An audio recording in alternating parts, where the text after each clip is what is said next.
right now. The most tons is Houston. The second most is Louisiana. Corpus Christi's third. Port of New York, New Jersey. Louisianans. That Baltimore port. I don't know, dog. That Baltimore port is gonna be at the bottom, dog. It ain't even in the top 50, dog. Oh. You know what a Northeast So port they were talking about like $2 billion. They're talking about like 2 or 3 billion to get that port back up and running. Yeah, but New York is busier. New York is the busiest one in the Northeast. Yeah, I could agree with that. Yeah, it ain't Baltimore. Baltimore ain't even in the top 50. Tazi, what's up, man? What's going on? Okay, How here you doing? it is. Baltimore's let me know number if you can hear 18. me. It's 18, dog. It's 18. I It's couldn't see it first. Yeah, it's the 18th busiest one.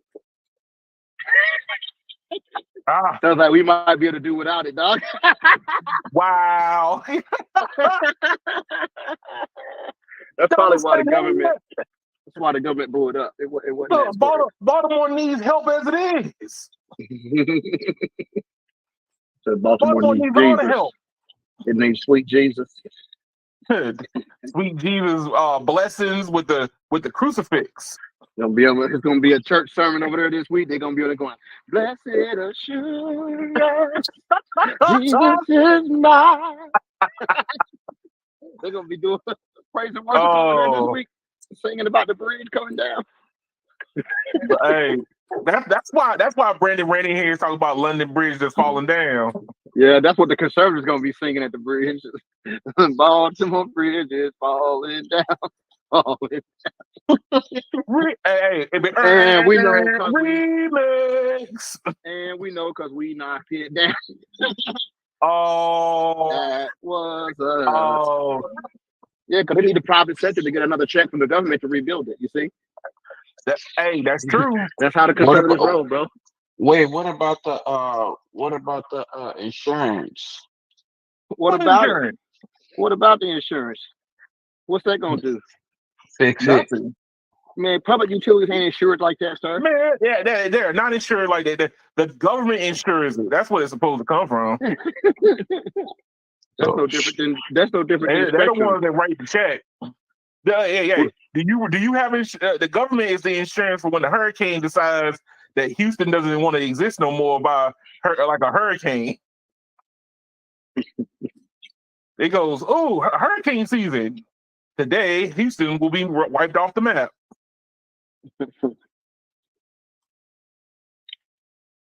But so no radio today. Hey, look, I know that you don't like to sometimes talk about the same subject, but new information popped up, right? Mm-hmm. Newer information has come into the arena, and I wanted to speak on it because I felt like we touched on it last week. But this week, like apparently Google got real good with their algorithm and just fished everything out of the pond for me. So, well, speaking about the alphabet from hell, I heard that they want to raise pricing on YouTube TV because they're losing a lot of money. Wait. Where did you hear this from? It was said a couple of days ago. Like where? Because I haven't seen anybody talk about that lately. They just did a price increase 3 or 4 months ago. Welcome to cable, Keon. Welcome to cable. True. But hey, I haven't heard. But hey, look, I've been, like I said, I try to keep up with what's going on. I haven't seen anybody even hint towards it. So you're telling me they're still losing a mad amount of money? Mm-hmm. Even though the Sunday ticket and the NFL has been the biggest, one of the biggest, more profitable ventures. I'm just saying. You believe that? Hey, that's what they said. Hey, they talked about the numbers. Okay. Yeah, and McDonald's said they had real meat. Let's play. Let's just use the exact words you just said, sir. You said most profitable. Most profitable. That would imply that the other shit was profitable to begin with. So obviously, I said one of the most profitable. It didn't say most profitable businesses that Google has. It was in one sector of television. So yes. they were already not profitable in television. Therefore, anything is better, sir. Oh, hey, what's the Companies guy push name? rhetoric. They push Mr. rhetoric. You can't fall for the rhetoric. Barroom man. Hey, what's happening, man? Hey, a former Uber customer is in the chat room. What's going on, sir?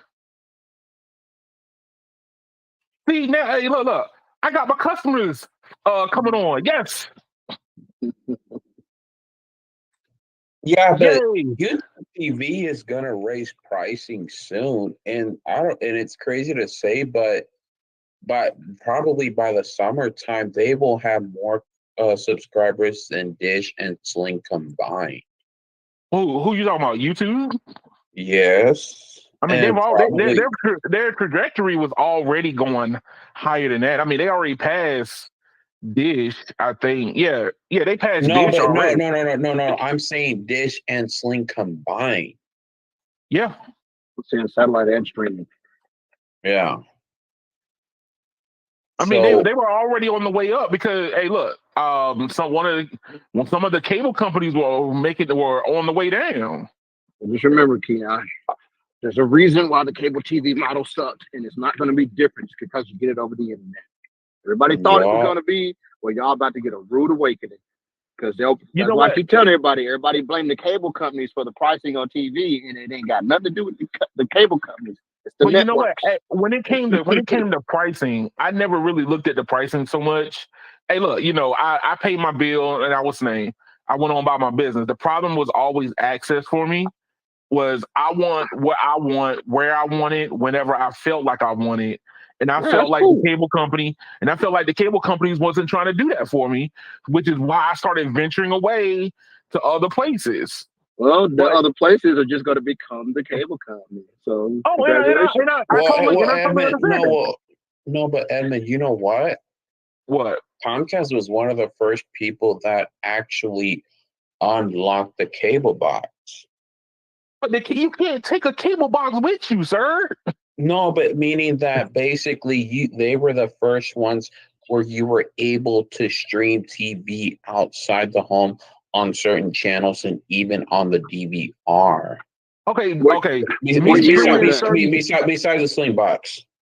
Me streaming certain channels, like the channels I don't watch, does nothing for me. If I like to watch the Discovery Channel and that's the one I can't stream, then the cable box did not do anything for me. So here's my question. I thought you like watching Animal Planet.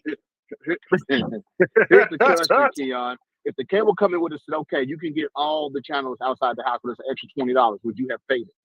I probably would have. I probably would have paid it at that time. No. I think most people would have paid it at that time. People wouldn't have. Most people would have been upset about it. Edmund, I want to make a very powerful prediction. Uh-oh. What's the prediction, sir? Before the year ends, YouTube TV will literally what are they going to do? They're going to make another price increase? Well, that too, but they're basically that's a given because Netflix is constantly raising their prices. So I'm to the place now, like everything else is on the table. No, but I'm saying worse. Basically, they will limit where you watch TV at, like Netflix does it. Netflix doesn't limit where you watch TV. They limit you from sharing those passwords around. Well, basically, I predict that they will no longer let people share the accounts with other people, like as far as like the family goes. Oh no! That would you were talking about kicking a hornet's nest. That would kick it. That's kicking in the hornet's nest. Look, they will do it. That is called financial suicide. No, like they will do it, and they will literally probably charge you an extra $20 a month. What, for having family members? Mm-hmm. Randy, Radio. Do you agree with me, sir? What? That YouTube TV will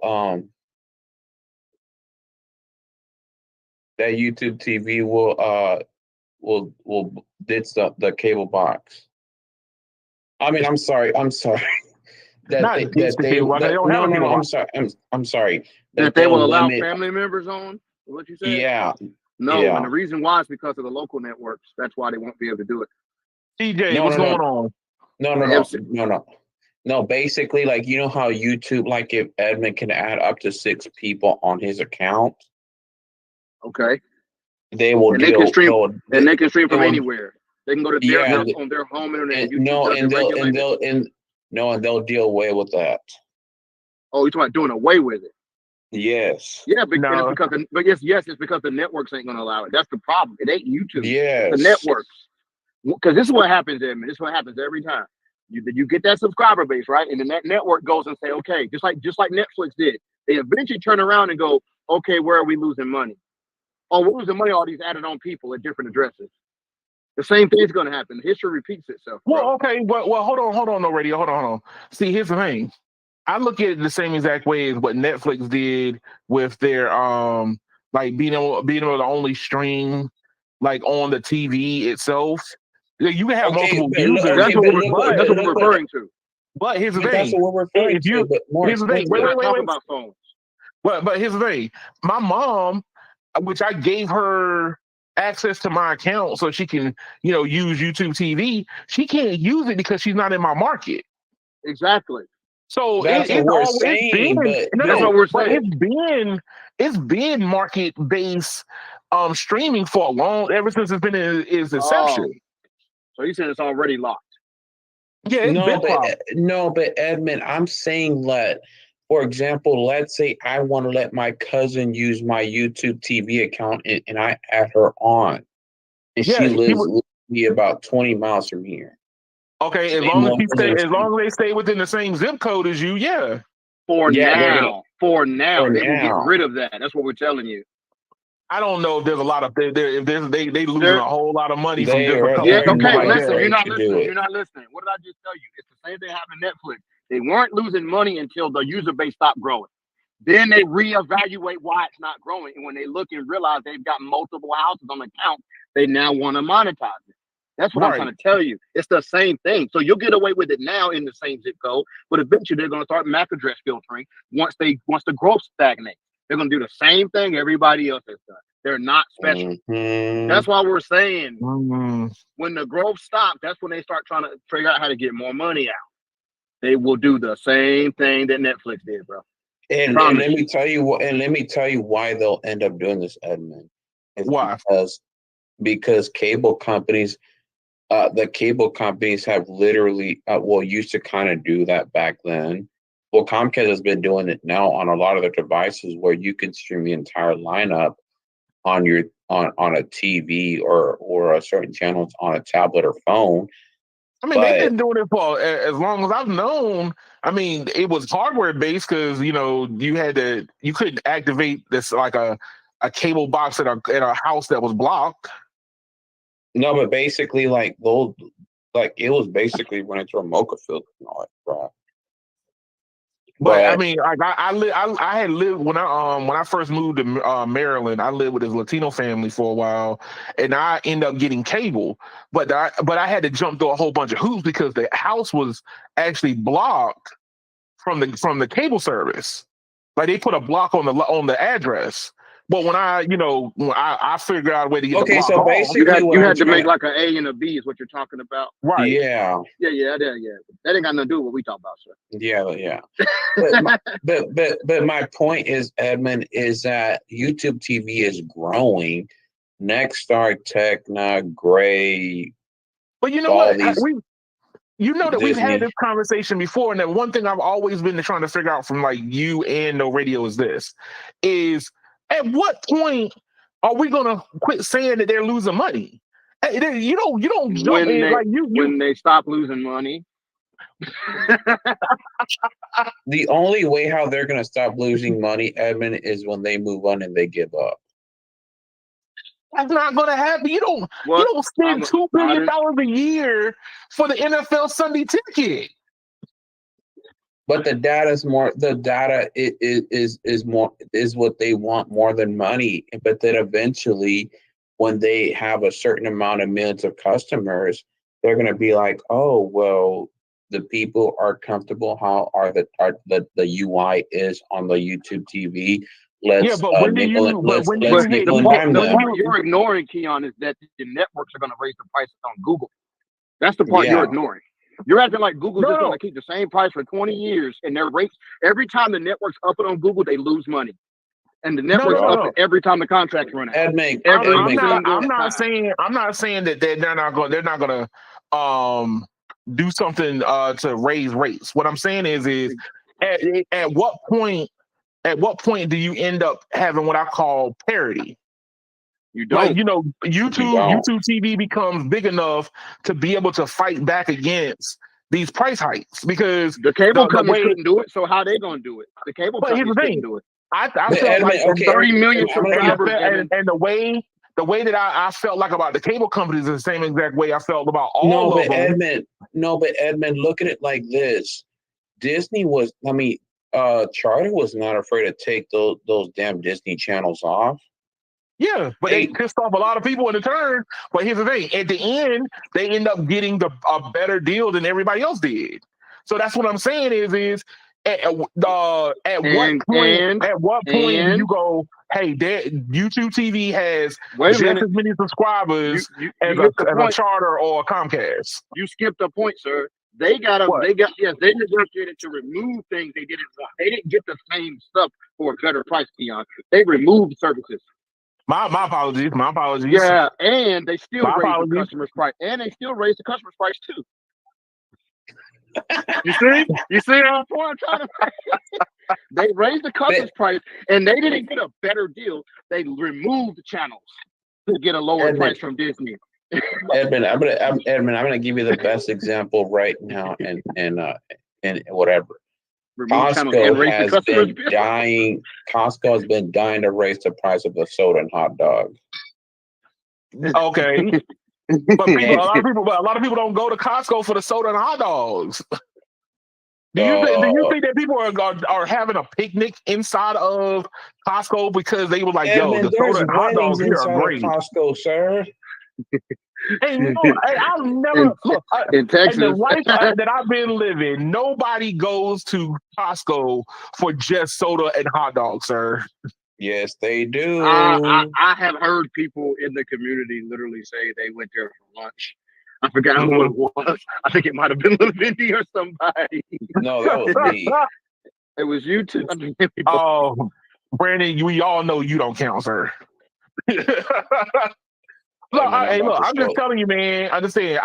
When I walk in, there's people at the lunch counter, but I just say they got shopper carts next to them. But the truth of the matter is, YouTube TV ain't nothing but cable 2.0, and you get ready for all the cable problems to follow. Very simple. Exactly. It is what it is. Ain't no changing it, dog. The average consumer doesn't know where it comes from at all. And same thing with fixed wireless. When you keep talking about the NFL ticket, I want you to realize that was the only thing keeping people on DirecTV. It didn't make DirecTV. It didn't make DirecTV more profitable. It just stopped them from bleeding customers as fast. That's all it did. I understand, but here's the thing. You know what the NFL Sunday ticket is, sir? The Sunday ticket did increase YouTube TV subscribers. Understood, but that doesn't mean profit. That doesn't mean profit. Yeah, true. Profit means how much you put in versus how much you get out. You can be putting in. You can. Profit margin is the same regardless if it's $1 billion or if it's $1 million. Profit margin is a profit margin. No, but even then, Edmund, DirecTV didn't make anything off the Sunday ticket. And that's totally understandable. I mean, but here's the thing: that it was a dying. I mean, satellite TV is a dying breed, man. No, but it wasn't just that. It wasn't just that. They were literally giving it away just to get the subscribers. Right. Which is what you just said, that YouTube TV is like you just said that for YouTube TV, having the NFL ticket is some secret weapon for profit. It's not. It's the same thing it was for Direct. It is the same thing it was for Direct. Not so much as a secret avenue for prophecy. What I'm saying is but then you can't bring it up to it's giving them more legit. It's making them look more legit now. Instead of just being like another product that might die. But that doesn't equal profit. You have to look at what they spend on it and what they get back out of it. I understand. Hey, look, Just having subscribers. At what number? At what number do you can you honestly say that YouTube can get to? Let's play the game. Then. YouTube TV.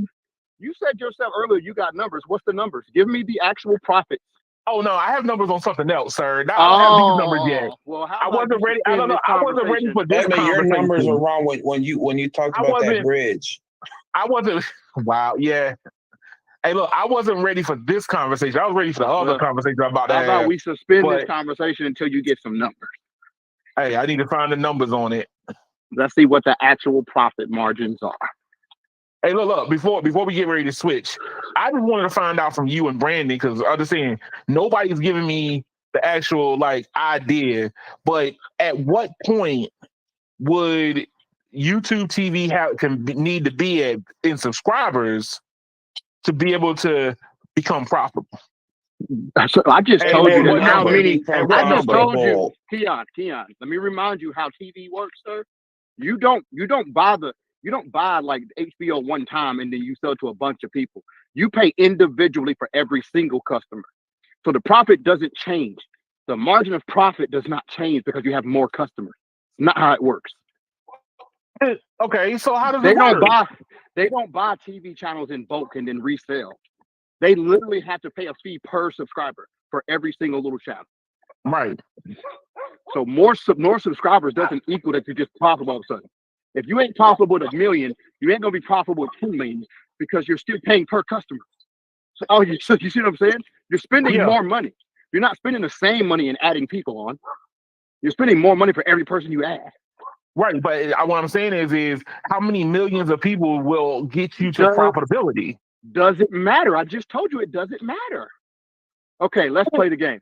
If you got 10 million people, right, and let's just say you're paying 10 cents per subscriber per channel. Look, Edmund, they lost $300 million there you go. 2023. The way you make it sound, Edmund, is like they buy something once and they can just resell it to more people. That's not what they're doing. No. I'm not saying that. So the word profit is percentage. The word profit is percentage. It's irrelevant how many customers. Being 50% profitable is 50% regardless of if it's 10 million or 10 billion. It's still 50% profitability. You know what I'm saying? So more customers doesn't equal profitability. That's not how it works. It ain't like Verizon where you put up a cell tower and you just keep adding people to that cell tower.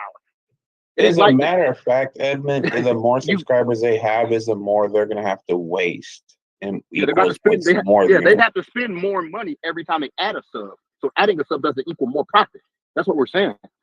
Okay, but I need y'all to understand how y'all saying this.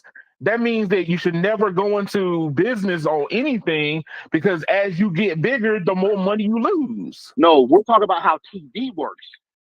If you're selling, if you buy a roller coaster, okay, and you pay for that roller coaster one time for $10 million, but you can let people ride it all day and night. You don't have to buy a new roller coaster every time another rider shows up, do you? No. But you do for cable TV. That's what I'm trying to tell you. Yeah, every time another subscriber per customer. Per customer, per channel. Right. So the profitability doesn't change when the customer base grows. It's the same. Right. You see? Not only that, Edmund, but sometimes they have to add more capacity. That costs too. Not only that, but sometimes on this side note, Anthony has asked thoughts on Visible's Visible Plus new plans. I have no thoughts. I have not seen anybody talk about that one. I'll talk about it. Brandon, you flashed something on the screen in the chat room talking about it though. The best advice is don't get Visible, get some friends, and get on their postpaid plan. That's the best advice. I actually had Visible last week for about a week or almost a week, and basically the new the Visible Plus plan, it's $45 a month, and the hotspot goes from 5 megabits to 10 megabits, but they remove the HD uncapped video. So you're down to 480p. You're down to 480p on ultra wideband, both C-band and millimeter wave. And we knew that was going to happen. Don't get Visible, get some friends. and you actually get 3 gigabytes of data when in Mexico and Canada per day, or 2, I can't remember, and then you get 1 global password anywhere around wherever whatever Verizon does on postpaid.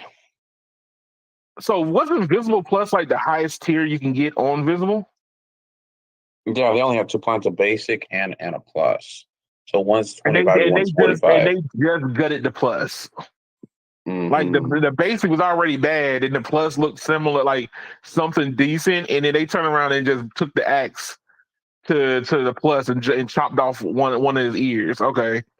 That's exactly what it did. It sounded like they did. Like, yo, Visible Plus was that thing that was singing last year. Like, yo, you get same access and everything. Then all of a sudden, bam, they just dead that in the water.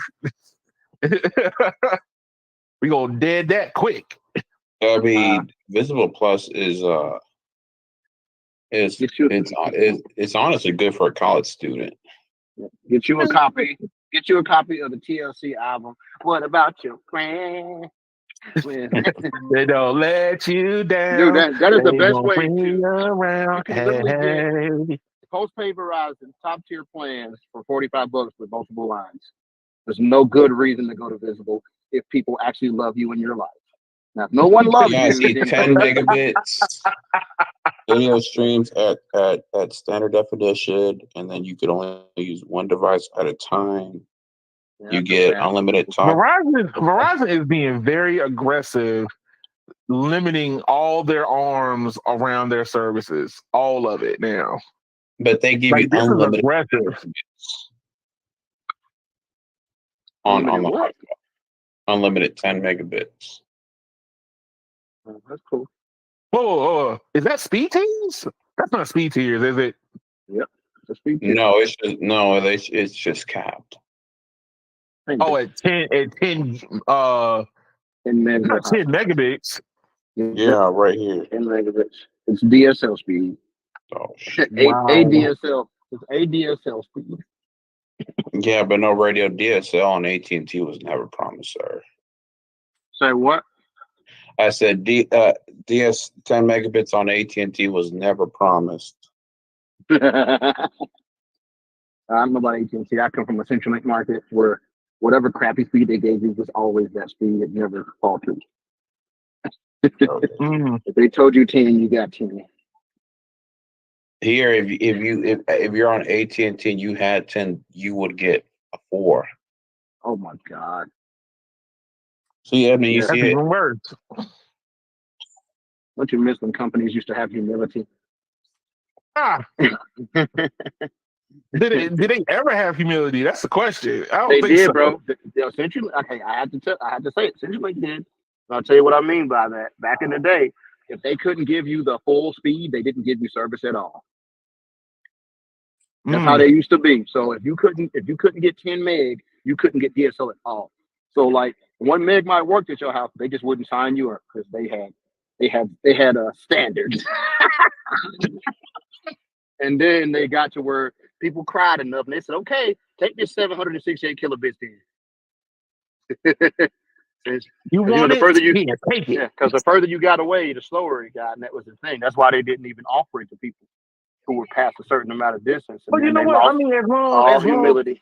Hey, look. I feel like as long as you get what you pay for, and you know that's what you're paying for. Oh, but here's the problem. But here's the problem, though, the price didn't change on those lower speeds. You paid the same as the person that did get 10. Oh, see. You were just told, yo, you're only gonna get 3 where you live, and that's just what it is. That's still humility. And you still paying $50 a month. Shoot, 74 when they were forcing you to get the phone line. Oh, God. Just to force you to get the phone service with it, $74, sir. See? But no, hey, look, it's a far cry than what we're going through today. I mean, look, legislation is going through Congress right now to force cable companies to actually truly show you what's going on your bill. No, none of this the feature stuff. Okay, so they got to do something for the short busters. I get it. Hey, man, the bus is short, but it's a lot of people on it.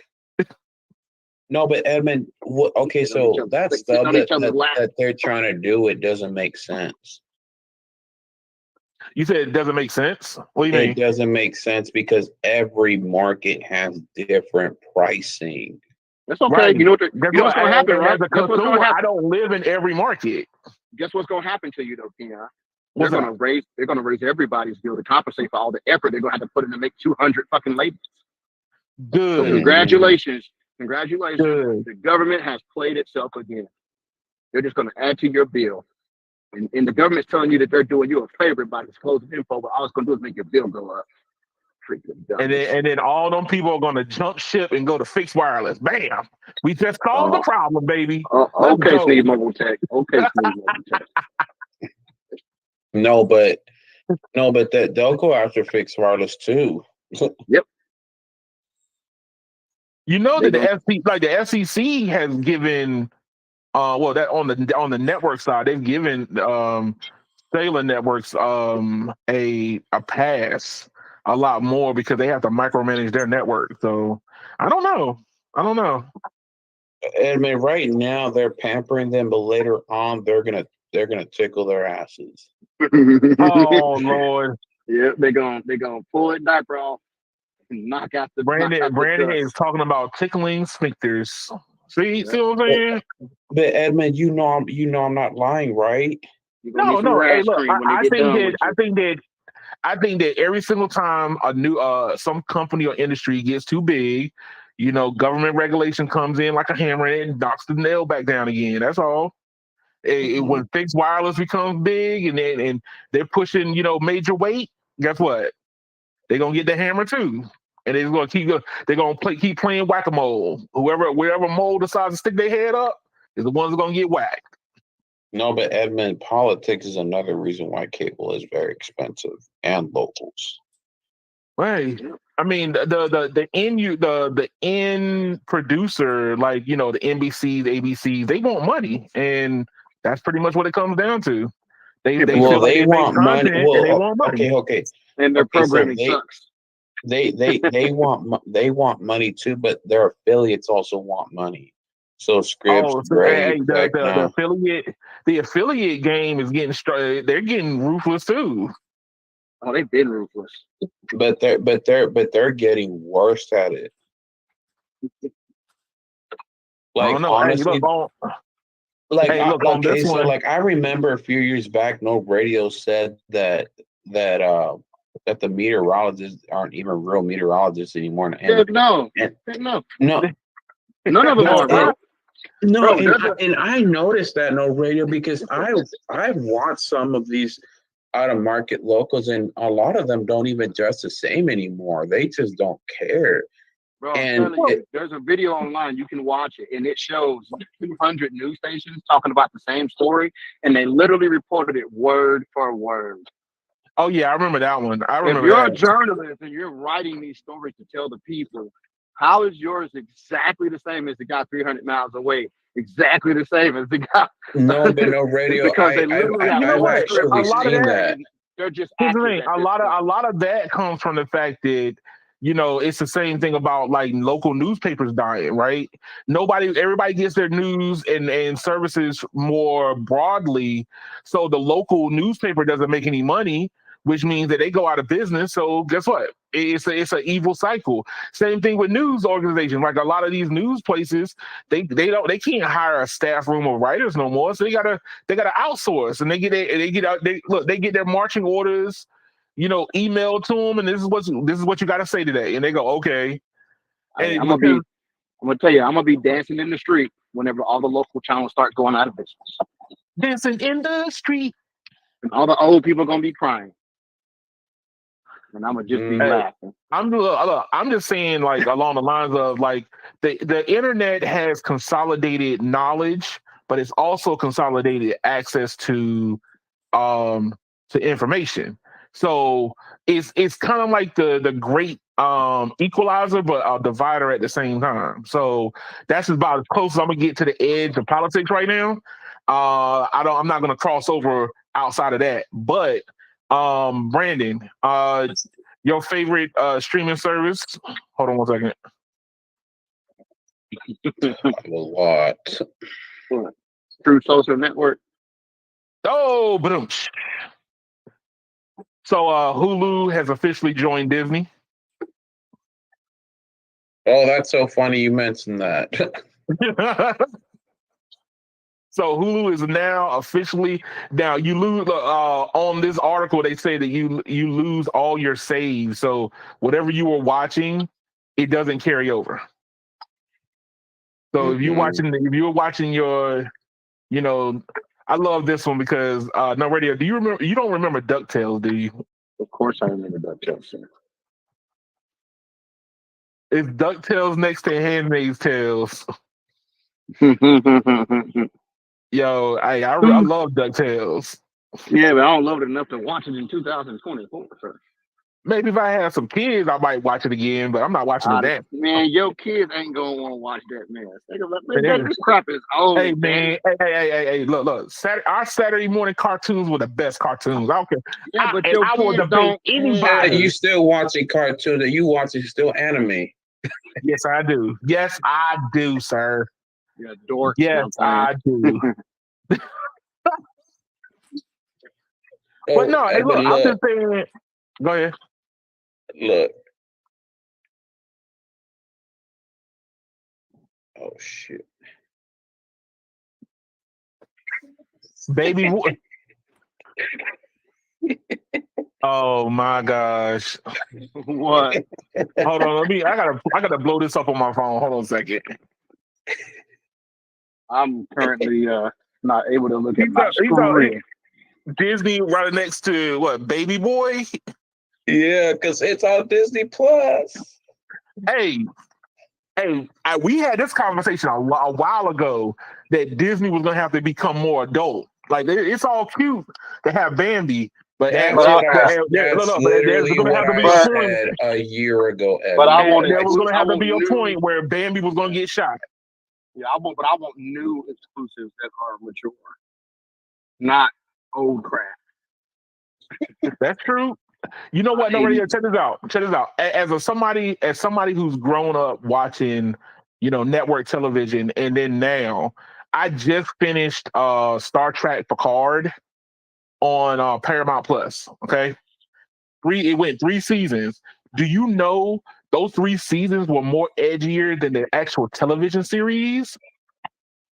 Edgy. I mean, hey, look, I'm just saying, when you watch regular network TV, they would say, gosh darn it, and Golly Williker, Batman. And then on this new Paramount Plus, man, they were cursing. They were full-on cuss words. I'm just saying that we're starting to see a Paramount shift. But Edmund, I'm going to say something controversial. I mean, not controversial, but right now, Nickelodeon is under fire right now, sir. Oh, yeah. You said Nickelodeon's under fire? Oh, yeah. Nickelodeon. Like, literally, like, they're in Maui right now, fire. Why? What happened? What? You don't know about the documentary? I haven't watched it yet, but I have heard that it gets ugly. No, I haven't heard anything about this yet. It's called Quiet on Set.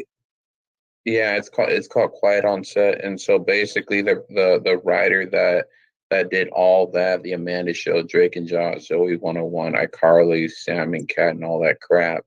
Yeah, basically it's all pedophilia.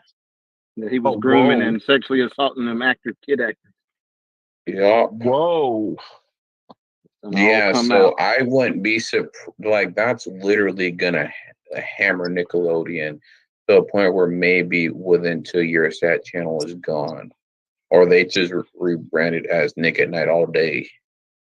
I don't know, man. Hey, look, I think that a lot of these television shows, especially like Nick, I mean, it's difficult to really say due to the fact that the consolidation of networks is already starting to happen. I mean, Viacom used to be huge, but then they merged it into CBS and Paramount. Now you got Paramount. Now it's at its biggest it's ever been. Yeah, but it's now just Paramount Plus. That's it. I get Oh no, everything it's from Paramount, Paramount the Plus now. company. And Nick Yeah. doesn't have the viewership that it had either. These new So- generation Yeah, kids it are doesn't. not watching Nickelodeon at all. So they're gonna start losing. They've probably already been bleeding customers for a long time. Yeah, I think people are not watching it. the last generation, the people who actually watch Nickelodeon, they're probably like 25, 26, 27 right now. That's Yeah. like the last generation that actually even watched that channel. All the kids born after that, they're not watching Nick, bro. They're just on YouTube and TikTok. They're on TikTok. They could care less about Nickelodeon. I can't make my kids look at anything on Nickelodeon. Yeah, they can't. Or even the younger ones. They're watching Coco Melon. I had a lady in the car. She was like, I could never watch SpongeBob. I was like, really? I could. Now, don't get me wrong. I couldn't watch it. But I could. But I'm younger than you.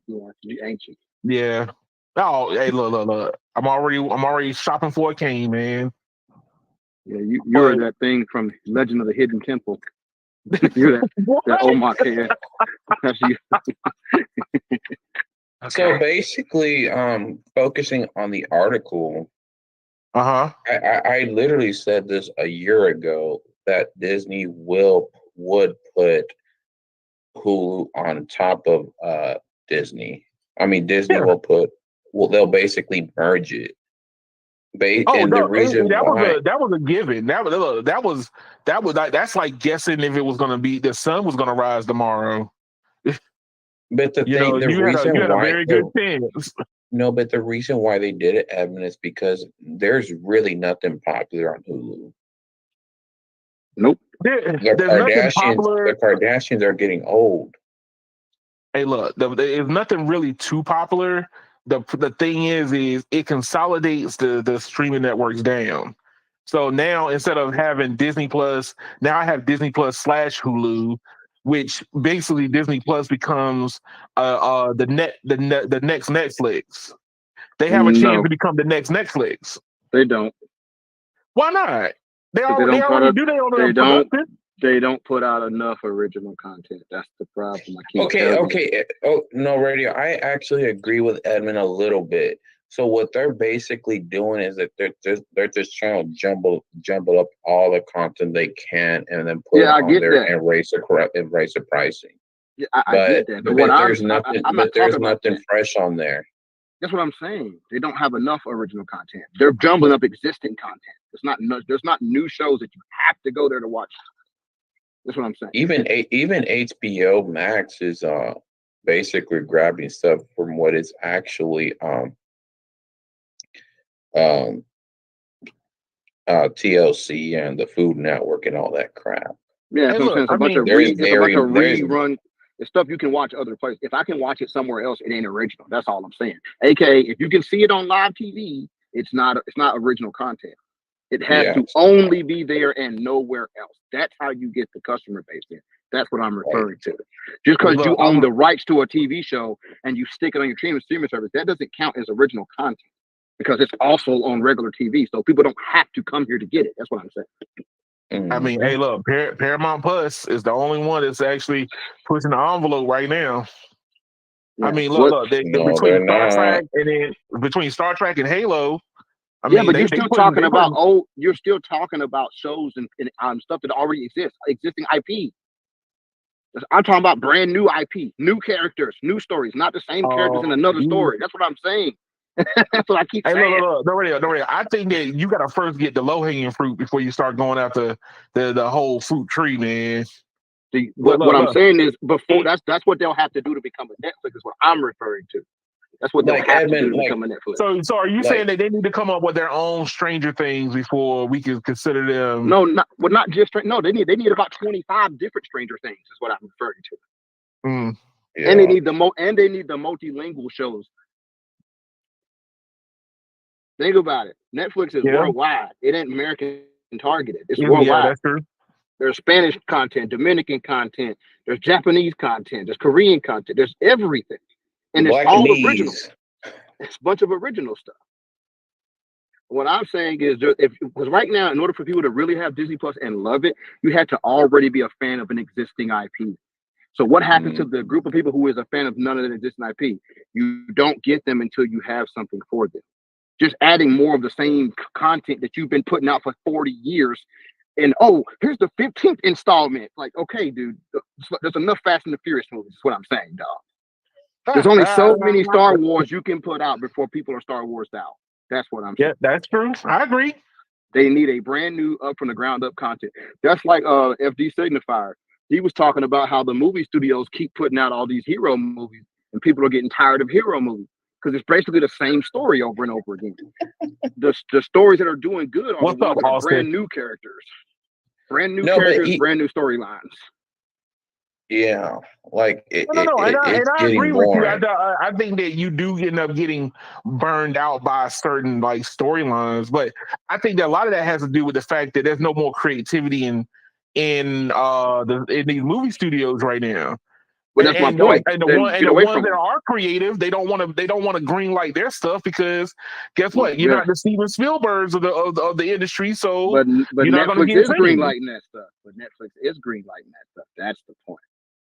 That's Hey, that's what I'm saying. There was what was it? I don't know if you saw this one, but there was this woman, and she was documenting her like she wanted to do this whole revamp of vampires, but like vampire fraternity. We don't need it. For what? But I'm just saying, like, yo, I'm just saying, like, look, we've already done vampires and werewolves and all this stuff. Exactly. I'm just saying that, hey, look, you can still use the tried and true favorites, but you got to add new twists to it, and a lot of them are not doing adding new twists. Yeah, but like I just told you, that works for a certain customer base. That means that's like if I say right now, if I put it like this, in the streaming world alone, if we just look at the original content in the streaming side, they're probably at a 5th grade level. How long do you stay at the 5th grade level before you attempt 6th grade level stuff? How long do you put out Punisher and Star Wars before you go, okay, guys, now let's do some creativity? How long can you do it? You can't do it forever. I understand. You know what's even crazier too? Amazon done stepped their game up on original series. Like they went and got Donald Glover, and he over there showing his tail. He over there showing out. They had what they do. They went and got an original person, and they had him make original content. Those shows are being watched. Instead of, let's just get Steven Spielberg to do another one, and another one, and another one. Eventually, we go, damn it, get a new designer, bro. You're making the same T-shirt 15,000 times. Hey, man. Hey, look, I'm just saying, like, I feel that as all these streaming services are starting to find their own corner, I think it's going to be some time before we start seeing original stuff. Because even as big as Netflix was scared to put out Avatar: The Last Airbender. And Avatar: The Last Airbender has a following. I get that, right? Our streaming service is popular as Netflix. Go ahead, say it again. There's a more diverse audience. There's a more diverse audience on Netflix. Yes, there are more diverse audience on Netflix. Because why? Because they can do Airbender, but then they can also do their clone Tyrone. Disney Plus can't do that, dog. That's all I'm saying. Like you literally got everybody from the hood baby mamas all the way to PhD people who can find something on Netflix. Right. What does the hood baby mama watch on Disney Plus right now? That's not already on regular TV. Enchanto? Not just a rerun episode. What I said, hood baby mama. What grown hood baby mama is gonna be watching Proud Family, sir? I said, hey, look, I said Enchanto. I said Enchanto. That's a movie that was in theaters, sir. That's not a new original IP. Once again, I know, you're man. still naming existing IP that is already been put out. You see what I'm saying? That's not original new shit. It's lazy, is what I'm saying, sir. But see, here's the problem, right? Disney wants to double dip, right? Disney wants to release movies in theaters and then remonetize it on the streaming platform. Right. When they could have just made it exclusive to the streaming platform to begin with, and the subscriber base grow faster. But then guess what? But here's the thing: they have to be there to see it. During COVID, they actually did that They Yeah, but released why did like they stop? movies that were going to be in COVID, like did movie theaters, but then the movie theaters started acting up. It was like, yo, we're not making our money. Hey, how It come ain't you're that not problem. upholding our agreements? So I Well, think it's all these studio agreements they agreements. have, these studio agreements are already in place. Them agreements got to run out eventually, sir. True. That's all I'm I saying. mean, hey, look, you see, there's not that many movie theaters no more. I mean, look. Well, let's I be real. remember. I remember it being Guess what the movie theaters are AMC going to have to and do? They don't want to do it, but guess what they're going to have to do? They're going what to they have to gonna do have the to do. same thing. They're going to have original content eventually of their own. Oh, that's not happening. In- They'll die before that in- happens. In the long run, that's a bridge they're going to end up at. Look, the No. movie studios own the movie theaters only exist to filter movies out to the said public. But They're that like was you based want to on get the early. old Basically, it's market. like early access. But I'm saying, but that was based on the old ways. Old stuff don't last, bro. That's Remember, true. movie theaters already don't make any money off showing the movie. They make all the money on the snacks. Yes, There's it's the no same profit thing. in showing It's movies. the same thing about the gas station model. Hey, the gas stations don't make money off gas stations. They sure don't. They sure don't. They make That's all the my money. point. Hey, you go in there and buy a Snickers bar, they're happy to see you there. Oh, What? thank you. Why do you think there's movie theaters now showing freaking NFL games and shit?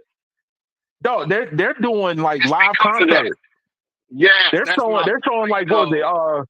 They were doing it for like the Eras. They were doing it for like the Eras tour for Taylor Swift. I was like, yo, you can watch live. You're doing live stuff from That's my like point. concerts. It's already changing because it has to. That is my point. They're starting to serve alcohol and beer and show live football games because guess what? The movie crowd is gone. People don't go to the movies like they used to, so they have to find new ways to get people in the door. The old model has what's happening with this, sir? What about a what? What's happening with Charlie? Charlie, he's a boomer and he needs to die. There you go. I concur with that motion.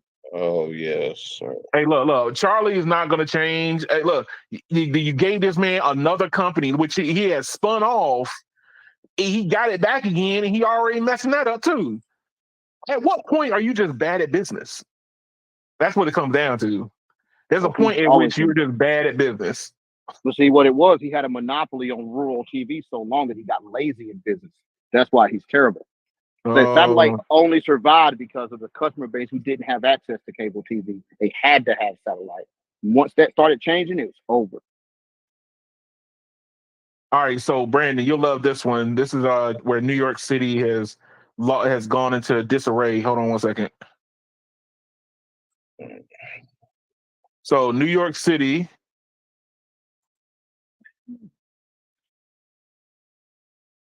business chatbot is reportedly doling out dangerous, inaccurate information. So basically, chatbots are dangerous for even the businesses. And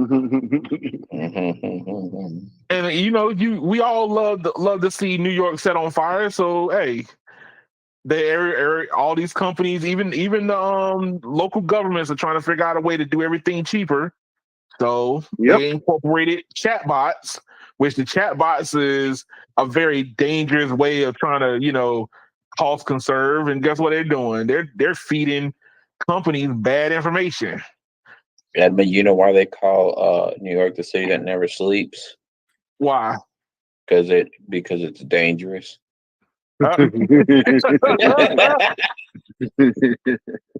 Damn. I'm not gonna say anything on that one. I'm not gonna say nothing on that one. But hold on. So Austin says, "What about Mr. Peter, aka Mobile X? I heard he met P. Diddy back in 2001." See, Austin likes to be controversial. Austin likes to be controversial, sir.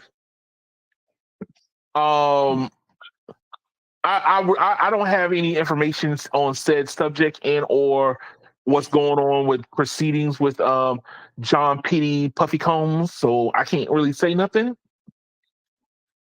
He said John P. Diddy Puffy Combs. You gave him extra days. I did see on Twitter X that he did post that, which was very bad timing. Like, why would you say that you met this man when they're re-showing movie clips of him when he was talking about, I'm mind effing you right now. Like, that doesn't look very good right now. It was like, I forget what movie was it? He said, what was that on the radio? Nothing. I'm dealing with my own crap over here at the moment. Oh. But I don't have much to say on that subject. My apologies. Austin, the controversial man himself. But yeah, I'm just saying that New York is just like all the rest of these companies trying to find a way to cost conserve, and they're using chatbots, which we all know chatbots have a problem. They becoming more human every day. These AI systems are becoming more dangerous, and yet everybody's trying to find the way to use them. But how do you feel about that, Brandon? I don't care about New York. Oh, They call it the run. It's okay because New York doesn't care about New York either, so it's all good. Yeah. Hey. What? Dang, y'all are harsh, bro. I mean, if you live in New York, you want to be miserable, so like, enjoy it. Look, man. Well, New York is where you turn. You got to be your hustle has to be on 10,000% all day, every day. New York is a place where you'll pay $7 million for a building that don't even have a roof on it. Through that crap.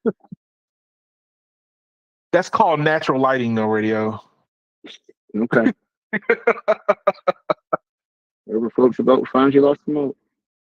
All right, so Brandon, you might get lost in this sauce on this one. So me and Radio last week were talking about gaming. Okay. And he threw some numbers at me, and I felt very, very, very small. So I had to go find the numbers myself and find out what's really good, because we were talking about handheld gaming, portable gaming, and console gaming. So this is from V Charts. So let me pull this up. Minimize this first. Now, Phil Spencer, head of Xbox gaming over at Microsoft, has been doing some rounds earlier this week also. And let me get this to come up. And he was saying some interesting things, like what is Xbox's strategy going forward. So I think he was at the game that the GDC was this past week. And then, he got interviewed a couple times, and he was talking about the console market is slowing down. Now, if you look what at did PlayStation say? What did Sony say? PlayStation said that they're having the best console generation they ever had. All righty then. Right. Hey, I was ready. See what I'm saying? I'm ready for you, though, radio. I'm ready for you already. Right. Okay. So what I'm saying is who do we end up believing? Now, Microsoft is saying that they're seeing a downturn in console sales and you can honestly say that they're not selling as many consoles. But Sony is saying that they're having the best console generation they've had in a long time, in comparison to probably like the PS3. Remember, they said of all time. They said it's headed to be the best selling of all time. You read that part? Yeah, but see, all time. So they already had the crown for the best selling console, period. And now they're going to top themselves. But the best selling console was the PS2.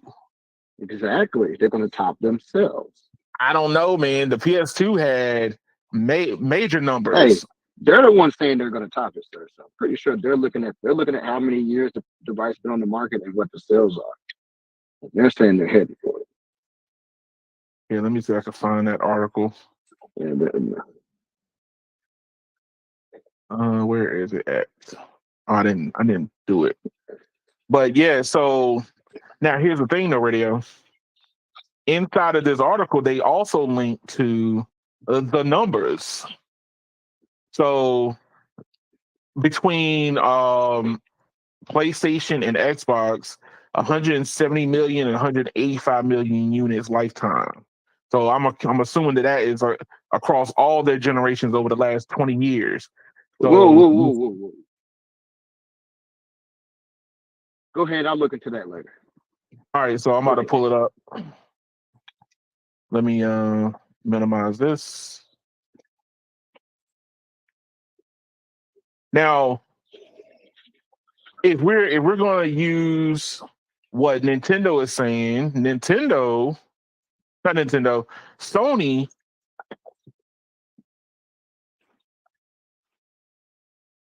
Sony is basically, yeah, that's the numbers right there. Sony must be referring to the PlayStation 2. So the PlayStation 2 in North America is 53 million. In Europe was 55. Japan, it was 23. And globally, it was 158 million global. Now, you just at this said point 2 right seconds here. ago, remember, that's just a PS2, right?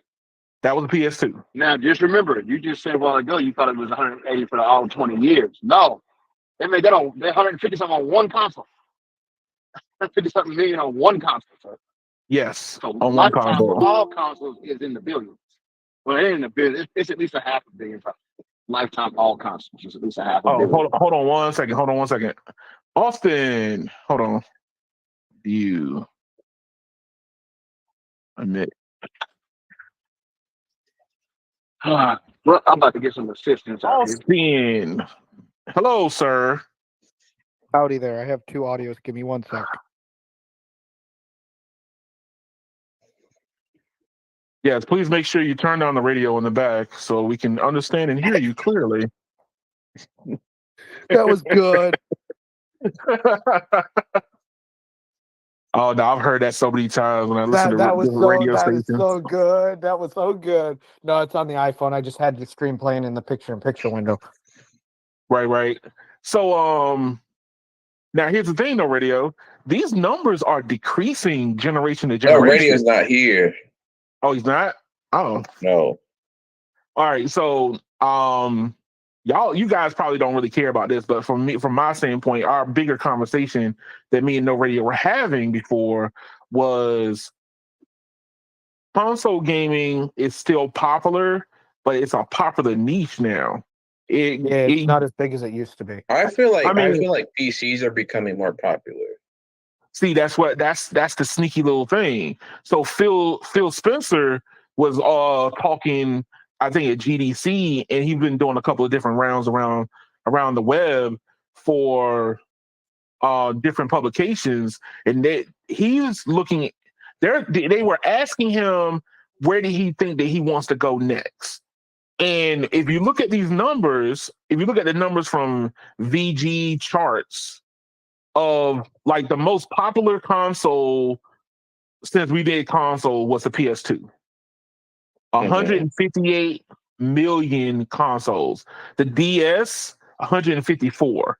So a handheld was right behind a console. Okay. Then the Nintendo Switch pushed almost just the same amount of numbers. But me and No Radio were talking about portable gaming. So you know how you just said that you feel like more people are moving towards PC gaming. Well, I think that not only is people moving more towards PC gaming, but it was also something that Phil was asked. It's like, hey, I want to be able to take the game that I play on the go with me. Like, I don't care where I'm at or whatever I'm on. I want that same game. And that's something I've said across the board is people want the same game no matter where they go. They don't want a dumbed down version of the game. They don't want Call of Duty Mobile. They want Call of Duty.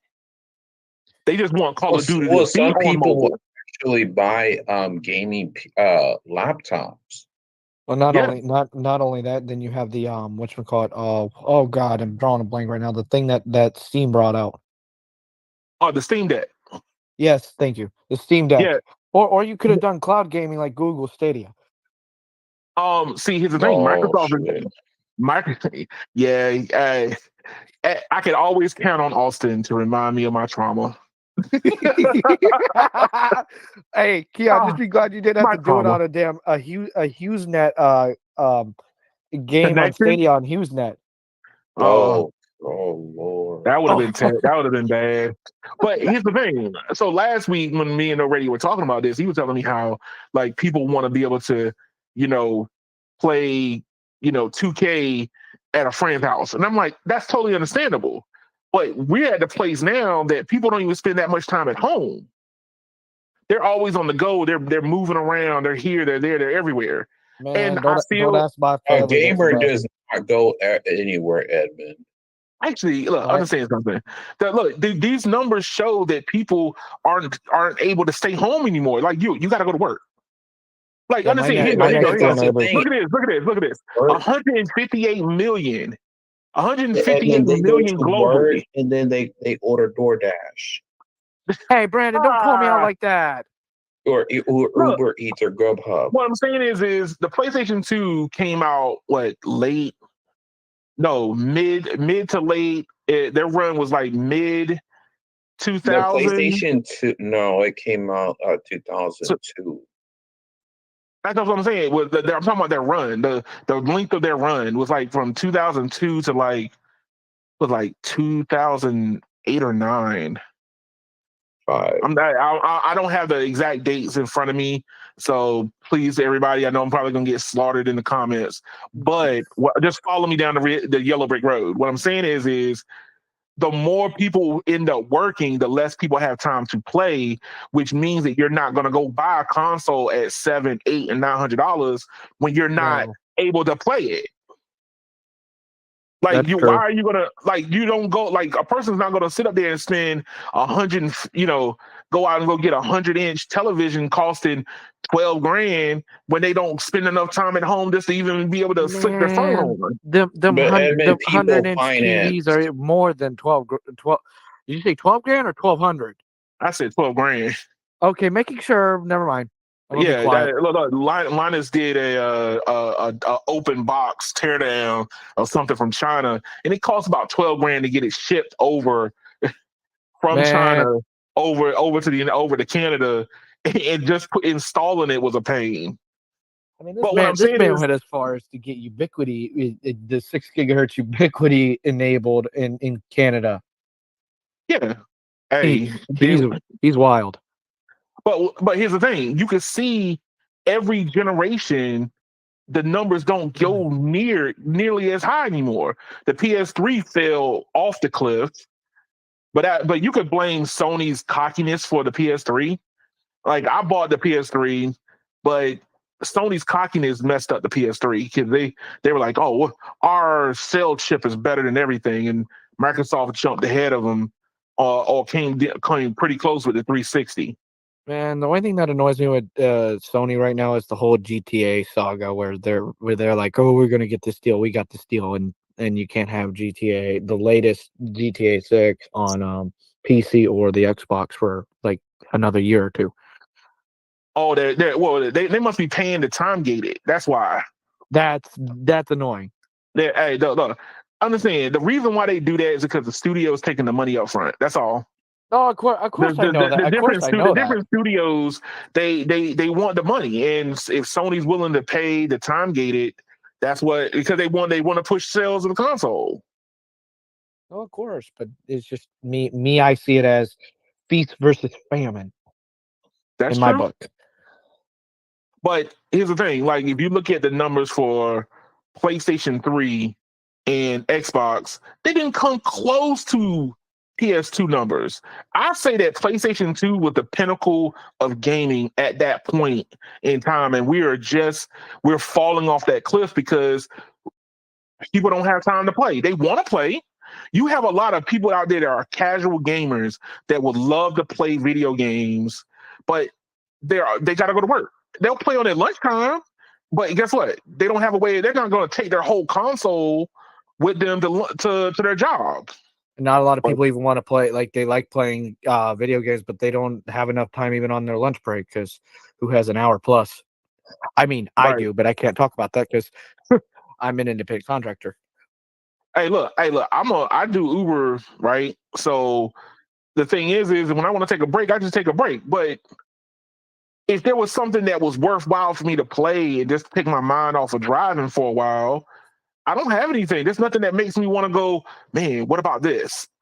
I might play something when I get home, but how do you supposed to compete against? How do you supposed to compete against some of these little kids that don't have a job, that's sitting around all day, streaming? Look, they're streamers now. All these little kids are freaking streamers.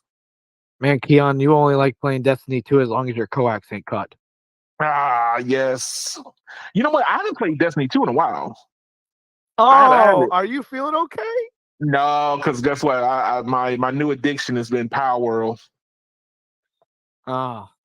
Hey, have you heard about that one? No, I haven't been keeping up with gaming that much because I've been sick, and then I just got back to doing YouTube stuff because I just been sick, and then I was installing internet equipment. Right. So I'll give you the long and short of it. Basically, it's Pokemon with guns. Although that sounds like an interesting combo. It's a very interesting combo. It's so interesting that the company, being a small studio, did like major numbers so they slapped the early access on the game, but they were selling it at like $30 each per copy, and they broke records. They broke Steam record for like the number of copies sold in like a month. Huh. So here's the thing, but the promise behind the game leads to more portability. So you just talked about the Steam Deck, right? Yeah. Well, I have the Lenovo Legion Go, which is basically just Steam on steroids. It runs Windows on it, and I put that game up there, and it runs fine. It runs great. But here's the problem. The problem is that game has so much more potential that I can see more people buying handheld games to play it. You're talking about the handheld market at its peak, right behind the PlayStation, was at 154 million. So right here, the Nintendo DS. And like I said, but I was talking to a friend privately about this one morning, and then I joined a meet that Brandon created. I said, now that because I sent him a YouTube short, and it was talking about the whole gaming thing, and then how the whole gaming concept, where if Android gets ray tracing in their chips and gets like what Apple's got, and if Apple gets a good development team for gaming for the Mac, it has potential. It does. I mean, it may not sound practical to gamers, and they might be laughing, but ray tracing with Apple's chip, it doesn't have the problems that x86 has. That are hardware limitations that we all know about. And I'm not rubbing Apple's chips in no one's face.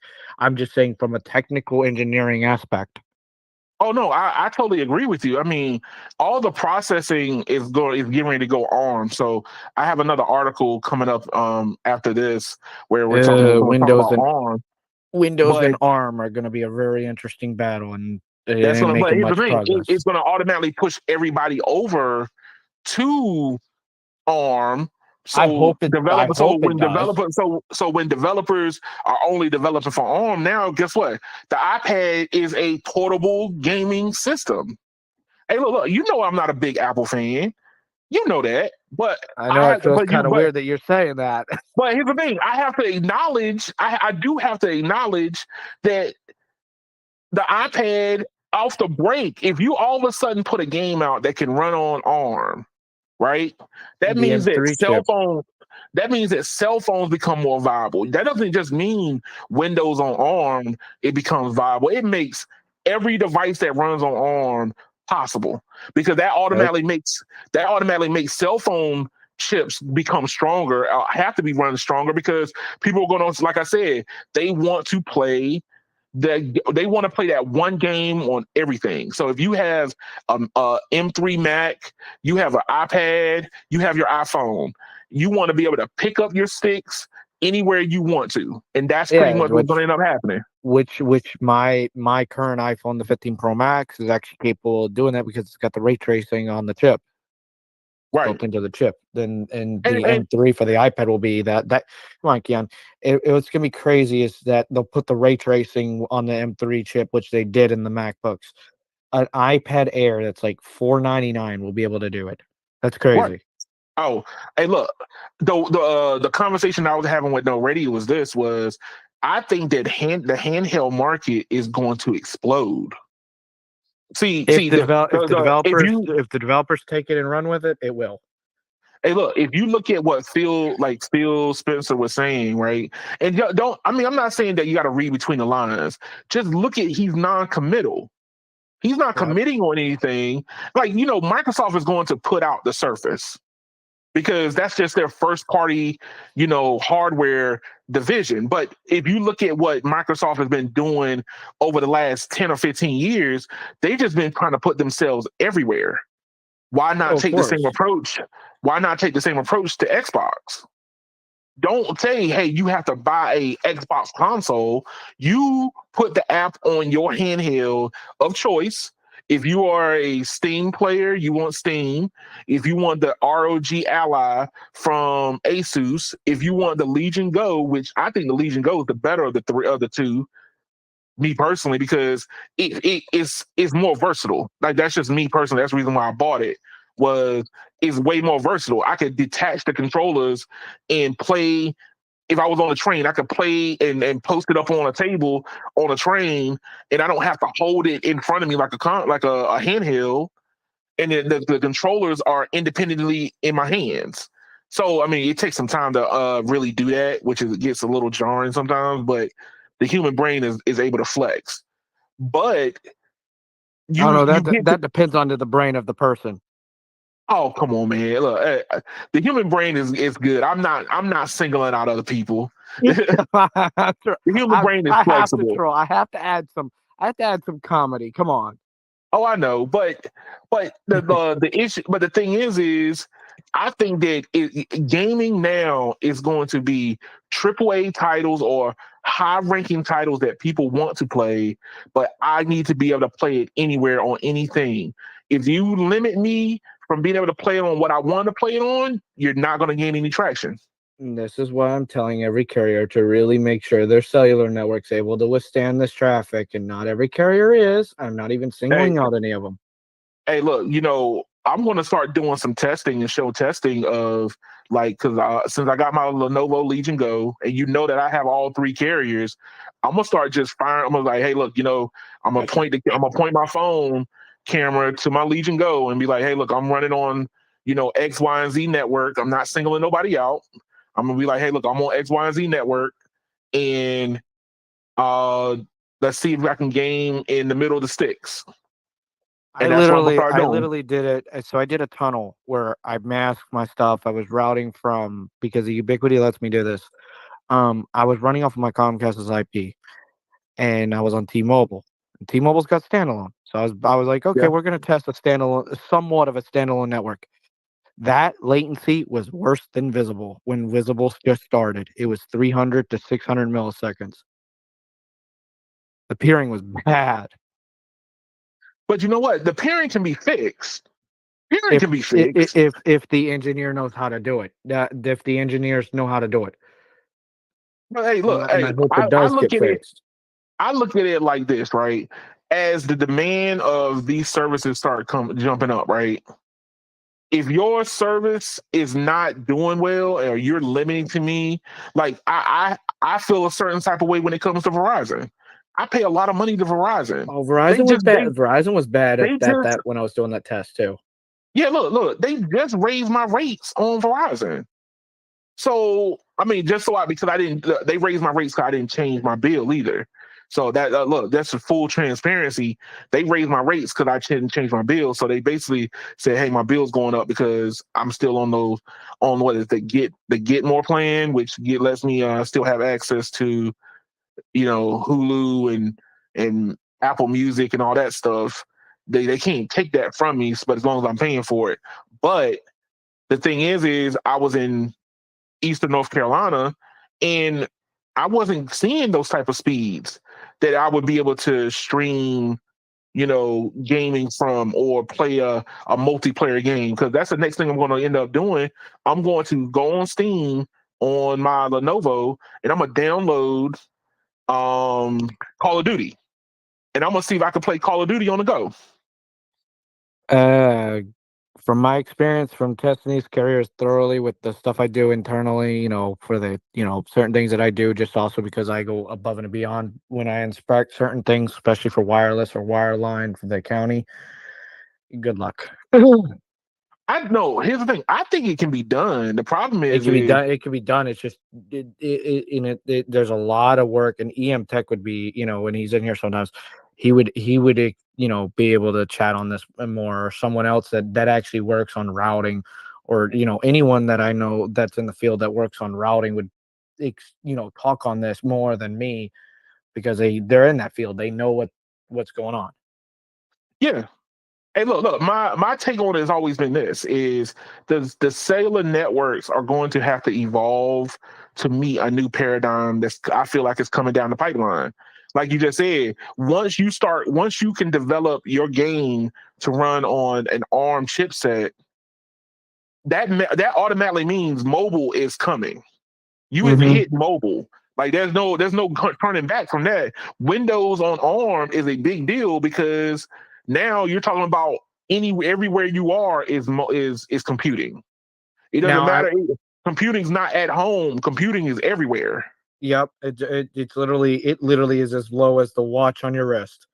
But I was gonna say, the one thing will say is I haven't experienced, or no one has really, the 5G advanced technology that'll be coming out in a few years. Like how we went from 4G to LTE, and we saw a speed increase and we saw performance improvements.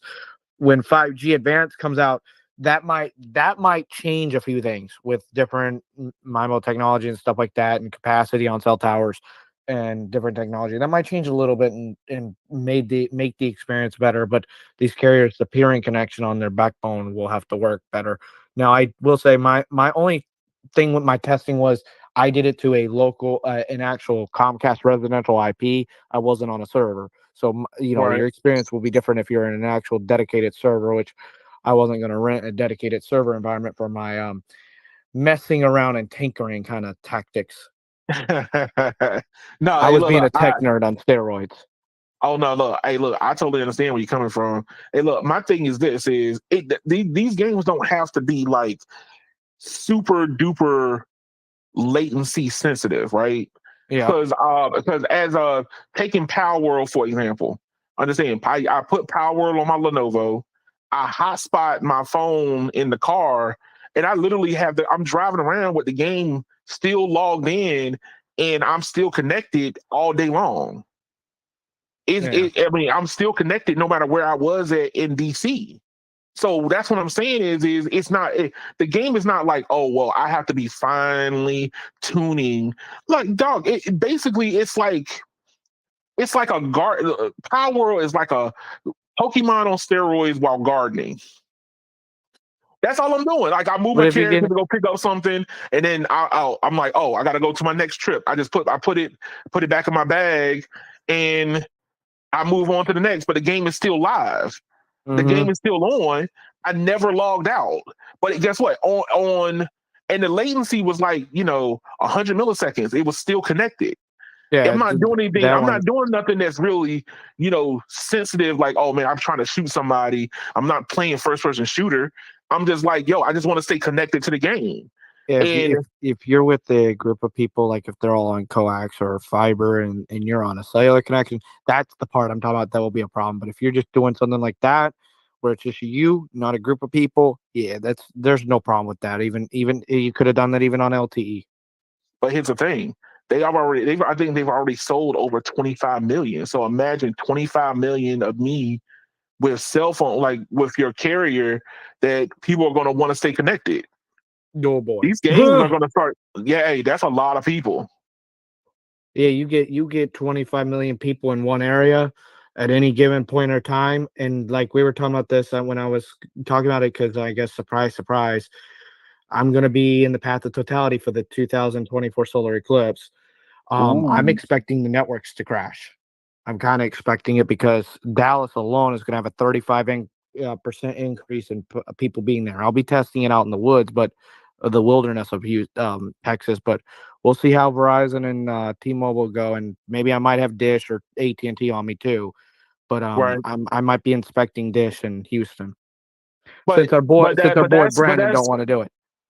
hey, look, but that's what I'm saying is you're gonna get when you start getting a lot more people inundated in one area, that's the true test of what that these cellular networks going to be able to do. Like I agree, hey, going from 4G to LTE was a very big shift Oh, in no, it was huge. it was a huge shift. I mean, what was it when we went from 4G to LTE, like full on LTE?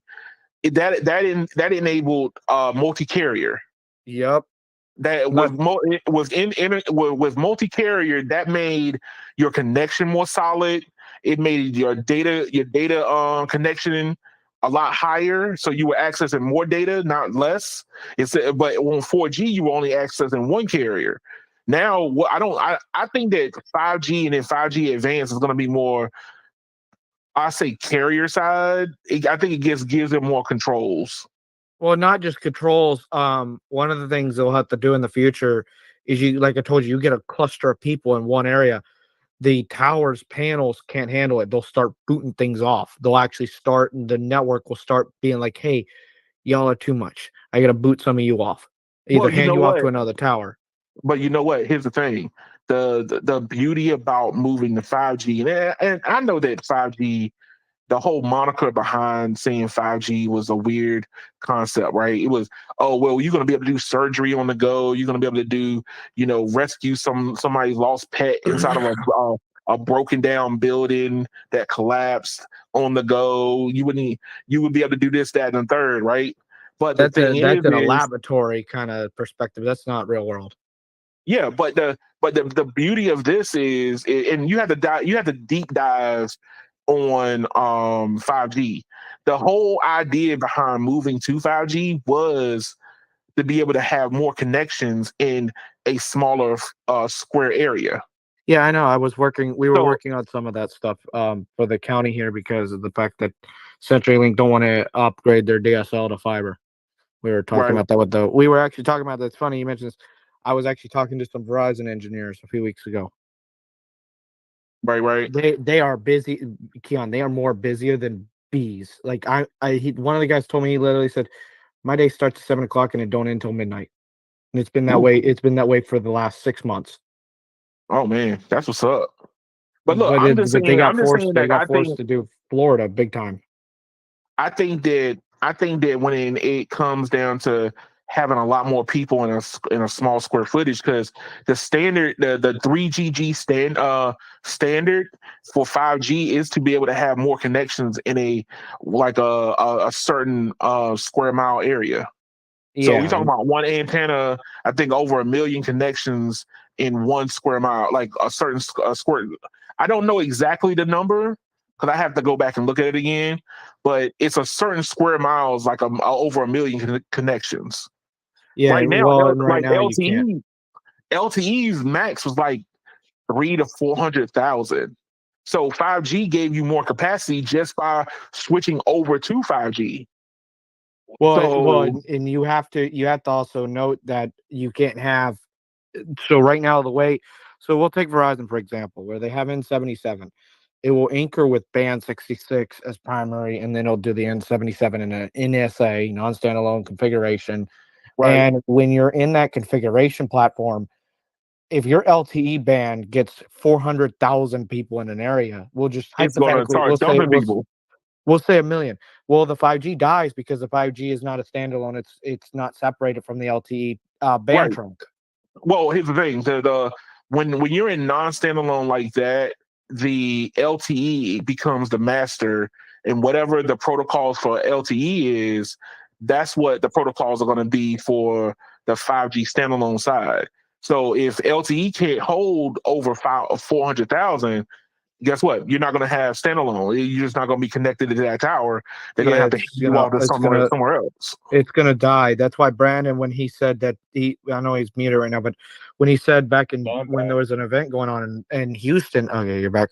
But when an event happens in Houston, like the event he was talking about a few months ago when it all crashed on Verizon, that was because the band 13 or band 66 was the man carrying the load, and then the millimeter wave was your speed component. And when that band 13 or band 66 gave up, the millimeter wave came crashing on down. Oh yeah. What, Brandon? Your You volume sound is far really away. low. You're far Man, away, sir. did you and Keon swap the dollar store microphones? Hey man, it was the $5 store mic. The $5 store. I had a $5 store microphone. Get it right. Get Bro, it right. your microphone last week was bad. Sound like someone put it in water and then stuck it in someone's behind. Ooh. It was not good. I don't know if you played back your stream. So that was back in 2022 where none of the carriers worked. Yeah, because they're Well, LTE actually, the only anchor one that stuff. worked was T-Mobile. Were they doing standalone at the time? In 2022, T-Mobile was the only one dabbling with standalone. Yeah. I know that I at the time, because I would drive around with just standalone 71, even though it wasn't active. I had to force my phone into it. But at the time, it was non-standalone. A lot of the times, I don't think that they went standalone like where it was always trying to be in standalone until like early 2023, which was around about that time where Verizon ended up getting their 100 megahertz nationwide. It's weird here. T-Mobile has, when my towers went down, I got from some weird place. I had a band 71 5 megahertz and band 12 5 megahertz when T-Mobile was having a nice outage, which come to find out it was caused by them. That was weird, but it had no data at all. It was really bad. You know what? I came across a bunch of T-Mobile sites that had no data on it, but that was early days of 5G. Like my phone would latch on to like band 71, and it was no data running through it. I was like, my phone latched onto it, but there was no data, and I was like, "Ooh, that's not good." Well, here, Keon, and it stayed like that for months. The tower infrastructure here is it got a 10 gig circuit, and then I haven't went to the other site where they were working on something, but they were working on putting up N41 panels finally on a tower next to me. They were finally putting up the N41, but I called it in, but also was looking at my stuff on the other side because I can see when there's outages that occur on my work stuff, because we have some equipment that runs off of anyone's network. We're not biased towards anyone. T-Mobile, we try not to run off of, but whatever. We have it there just in case. But some of that equipment was running and it flagged in our system. And then I called T-Mobile, and T-Mobile's like, yeah, we have engineers in the area. And I'm like, so why are there 4 towers down when one should only be down when you're working on it? And the people on the other end were like dumbfounded. They couldn't answer me. You know what? The disconnect between field people and people who work in the office is very big. No, they looked at the map. They had the map on their end pulled up, and they're like, yeah, whoever did the girl was like, I hate to get myself in trouble here, but whoever did this kind of really messed up. Well, here's the thing. The reason why I say that is this, because as somebody who's done field work before, who, like, let's say that site was linking multiple different other sites, right? Yeah, so when they took down that site, it knocked down others. But that's not how it's supposed to be designed. But somebody was like, yo, just get it up. So yeah, somebody it has a 10 gig circuit, and then everything else is beaming to the other side. But it was the second hop. It wasn't even the first hop that they were working on. The second hop, but they knocked something out on the first hop, and it just knocked the whole network. It took the whole network down, like the Brooklyn, like the bridge in Baltimore, Maryland. No, don't talk about the bridge in Baltimore. Not Baltimore. Bro, that's how when T-Mobile did one thing on our network here, it literally, like, for perspective for your audience, it literally was that way. It's like a deck of cards just went collapse. Yeah, but hey, but that's what I'm saying is the disconnect is this is somebody who's worked on in things in the field. So I used to do the speed cameras in DC. Well, those speed cameras were already in DC way before I ever touched them. Okay. Yeah. But I end up knocking out a whole like 2 or 3 city blocks, all because I went in there to go check the voltage, and I end up like crossing the wires by accident, and it backfed. There was no fuses in the system, so when I knocked that cabinet out, it daisy chained and knocked out a couple of other ones. So Oh, so that's what I'm saying is in the book it says everything has to have a fuse so to keep something like this from happening. But in the field, guess what? Nobody put the fuses in place. oops. So So whoever did that, they were asking who. Well, in this case, it was you, but whoever didn't put the fuses in, they were asking for a disaster. yeah, but understand. But here's the thing: those cameras been there for 10 or 15 years before I even Yeah. got to them. So that means it wasn't done right. It wasn't done right in the first place. So Yeah. when I went over there, all of a sudden I end up daisy chaining, knocking out 3 city blocks. So, but that's what I'm saying is same thing could be said about like the cellular side. One engineer went there, did it their own way. They didn't do it by the book. The Oh, book Keon, says A, what my B, and point? C. The guy decides I'm gonna use D, E, F, and G. Hey, Keon, what my point is AT&T can go cut their own fiber for the T-Mobile tower, and it'll take down 8 towers. Oh, oh, Just that oh. one will take down like 8 towers. That's what the T-Mobile person and the one that was looking at the map. She's like, yeah, that one 10 gig fiber link at such and such address takes out like 8 towers. They're all daisy chained. She's like, they should have No. when they were building when they're redoing this network in your area, they should redo some of that stuff via the because Verizon's on the same tower down on Hop Yeah, 2, and Verizon, what should happen is they should work with AT&T or Windstream Kinetic and have back feeds, eventually. I mean, T-Mobile, yeah, they're working on it right now, but just that one tower with a 10 gig circuit, and then the backhaul can go, oops, well, someone walk we up and all hit a know. backhoe. But here's the thing: we all know that T-Mobile is more reliant on other third party carriers for their network access. The thing is when you that reliant, you are more susceptible to problems. So Yeah. all of a sudden, when you get it could have here you go. AT&T cuts their own fiber, or it could have been Farmer John going, "What's this thing in my backyard?" Click, and knock out somebody else's stuff too. But you become susceptible to those problems because you don't have enough redundancy in place. Hey, Yeah. I mean that redundancy is how much redundancy do you need to have in your network versus being able to be viably profitable. I That's know what it this comes much. down to. I know this much. Boy, oh boy, there's a lot of T-Mobile home internet customers in my area because they all came out for feast versus famine in the Facebook feeds. Woo!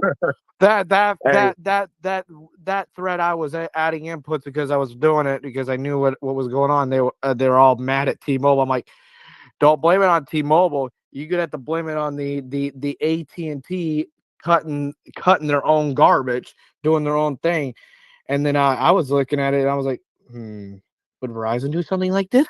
No, it wasn't Verizon. They weren't hey, around to be seen. hey, look, you know what? I think they can happen to anybody or Oh any yeah. company.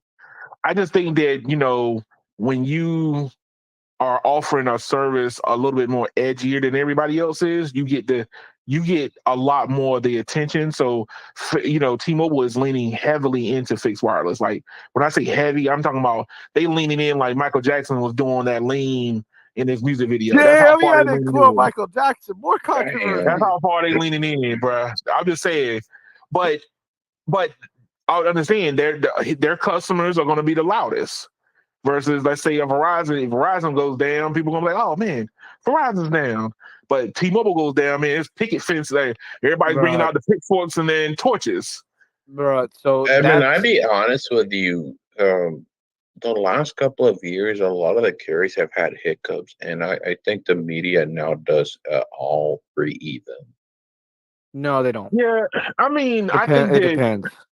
I think that depending on where you are, Because look at it like this: a month ago, the media exploded with AT&T.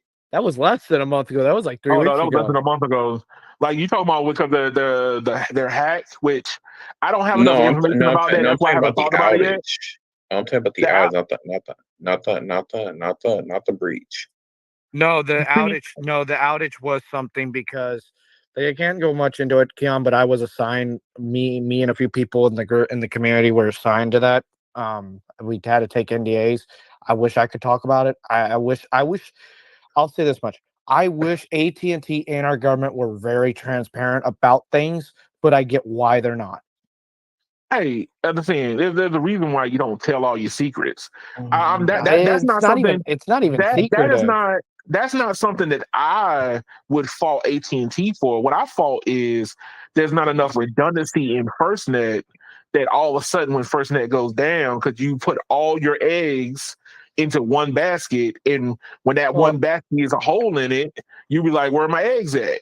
Boom. Well, I could tell you this much. So depending on to what it is and where it's at, there are emergency redundancies where they can fall back on Verizon via Verizon's first responder portal on certain things. Like our county has that, just because we're a rural county, we have to put in that in the budget. But I'm not disagreeing with you about the whole, AT&T. If the FirstNet Authority approached AT&T, said, "Hey, can you do this?" And then AT&T was like, "Okay, we can do this." Blah blah blah blah blah. And then the government was like, "Okay, we'll pay you Yeah, X amount of money." And AT&T did what AT&T does fashionably.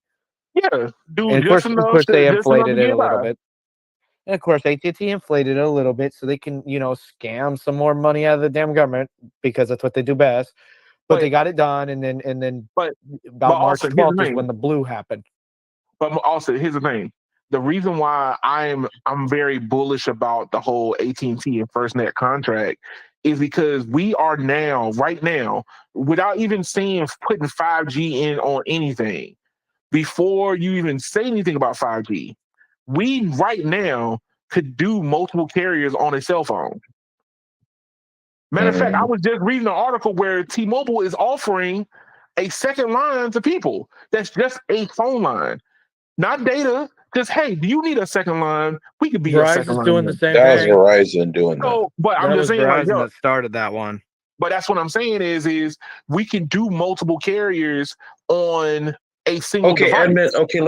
Edmund, let's be realistic. The problem with this, Edmund, is, and we're seeing this with Dish when it roams. Sometimes it picks AT&T or it picks T-Mobile, whichever is best in your area, and then gives you Right, that SIM provisioning with their network, so they're roaming. But I right. see where you're coming from. I wish we had like some of us that actually do like work where we have a phone that needs to stay connected at all times. I wish I had a SIM that handshaked with a server, but then also gave me the permission to scratch anyone's back, Verizon, T-Mobile, or AT&T. But the Oh, way the SIM me and No provisioning Radio, structure, me and No Radio had this conversation also. I was talking to him about this one. I said that what we need is for the government entity to just become a super MVNO. And then you basically, you go to all three major carriers because they're the ones that got hardware in the field. So whoever has hardware, even Dish, if you want to bring Dish into it and give Dish a chance, fine. Dish even had like you can make it a four-way race. But my thing is this is FirstNet should be like a super tier version of cellular access. And when I say super tier, I'm not talking about you paying 20, 30, $40 a month. I'm talking about you say I'm on FirstNet. You want to just open it up to people so they can make money, so the government agency can try to make money off of this too. You basically go, hey, I want service. I don't want to have to think about where I'm at. I don't want to be like driving down the road and go, oh, this is a Verizon territory. Oh, this is an AT&T territory. Oh, T-Mobile's good in the city. I don't want to think about all that. I know with FirstNet, it works regardless. the one Point thing I blank will period. say, when you're working on that stuff, the one thing FirstNet really likes to do in its provision and in all their profiles and all their SIMs is it has to always see that band 14 for the uplink component. But see, Always. but here's the thing. That's because that's what's written for AT&T because they got the band 14. What I'm saying is if the first net was a MVNO, which we know that MVNOs like Google Fi had multiple carriers. Google Fi is why I'm using this as an example. Google Fi had Sprint, T-Mobile before the merger, and US Cellular. So they had 3, and I used it, and when I moved around in different places, it would switch from Sprint to T-Mobile, back to Sprint, from T-Mobile again to US Cellular, especially when I was going back and forth home. So I watched it switch. I pull it up, I'm driving down the road, I'm saying, all right, so who am I on right now? Oh, it's just switched to Sprint. Oh no, look, it just switched to US Cellular. I'm watching it switch. So if we have the technology to be able to do this. It's just too complicated for a government official to do something. It's not complicated. It's complicated for the. It's not complicated. No, you sit here. Look. All these cell phone carriers basically are running their version of a first responder network right now. T-Mobile has theirs, Verizon has theirs, AT&T has theirs. What I'm saying is you get one phone number that exists across all 3. I'm not disagreeing with you, but I just said who in the field, excluding military, if there is, the people that work on IT in the military or whatever, that do this stuff. The one thing that I will say is when I was working in the government and we had issues with, equipment going down in the EOC, guess what the government's response was? We're not going to fix it until it's really broken. And once it breaks, then we'll fix it. But here's the thing: you're talking from a standpoint of like you're dealing with one entity, and maybe or maybe not, there's nothing they can really do, so they just give you that smug response. What I'm saying is it underneath the whole problem with AT&T and AT&T going down. You wouldn't even we would have said, "Dang, AT&T went down, but FirstNet would not have underneath what I'm proposing." FirstNet would still been active because you still have T-Mobile and Verizon still running. You would have to knock out all of them for FirstNet to go down. All you had to do was knock down AT&T, and FirstNet went down. Oh, it went down in multiple ways. Like I will say there was no text service, no nothing. One of my friends that work at the base, the military base up in Jacksonville, the damn security gates, they would not open because guess where they phoned through? Yeah, FirstNet. The wireless core. I'm like, why are they not hooked up to fiber? The literal fiber, literally all the hubs in Jacksonville for all the speed test servers, the head-end servers and everything are literally down the street. Why couldn't our government work on that? Brandon was getting ready to say something. What were you about to say, Brandon? No, going back to what you were saying earlier, everybody wants roaming everybody wants their phone to work everywhere across the country. Regardless if there's an outage. Everybody wants it to work, and everybody wants it to be $50 with uncapped video and all of that. I'm saying something. Brandon, he's talking about government stuff. He's not talking about the average consumer. I'm talking about consumer too. Look, here you go. You are the FirstNet is supposed to be for first responders and EMS and different other entities, right? So you give them a portal to have to go get their services through. Point. But what I'm saying is for the person who is like, yo, money is no object. I want to be able to be connected no matter where I am. When I land on my G5, I don't want to have to go through my Gucci bag and pull out my, iPhone that has Verizon on it. I want to just be like, hey, I'm on my own one phone. That's what I'm saying. So they have the FirstNet. They have the FirstNet access also, but they're paying $300 a month. You know what's more? You want to know what's more fun? A lot of people I talk to that actually is a first responder don't even use FirstNet because they can't do family plans. But that's what I'm saying. Hey, and that's what I'm saying is FirstNet needs to be a standalone service, period, that contracts to the 3 major cell phone providers, and all that your one phone number 555-379 works on all three carriers. I don't matter of fact, you don't even know you're on AT&T unless you dug into the data to find out you're on AT&T, or you found out you was on Verizon at that moment, or whatever. The icon shouldn't even pop up. You just go, I'm on FirstNet. That's all I care about. Man, I would know I'm on AT&T because my phone, or T-Mobile because my phone would start turning into a heater.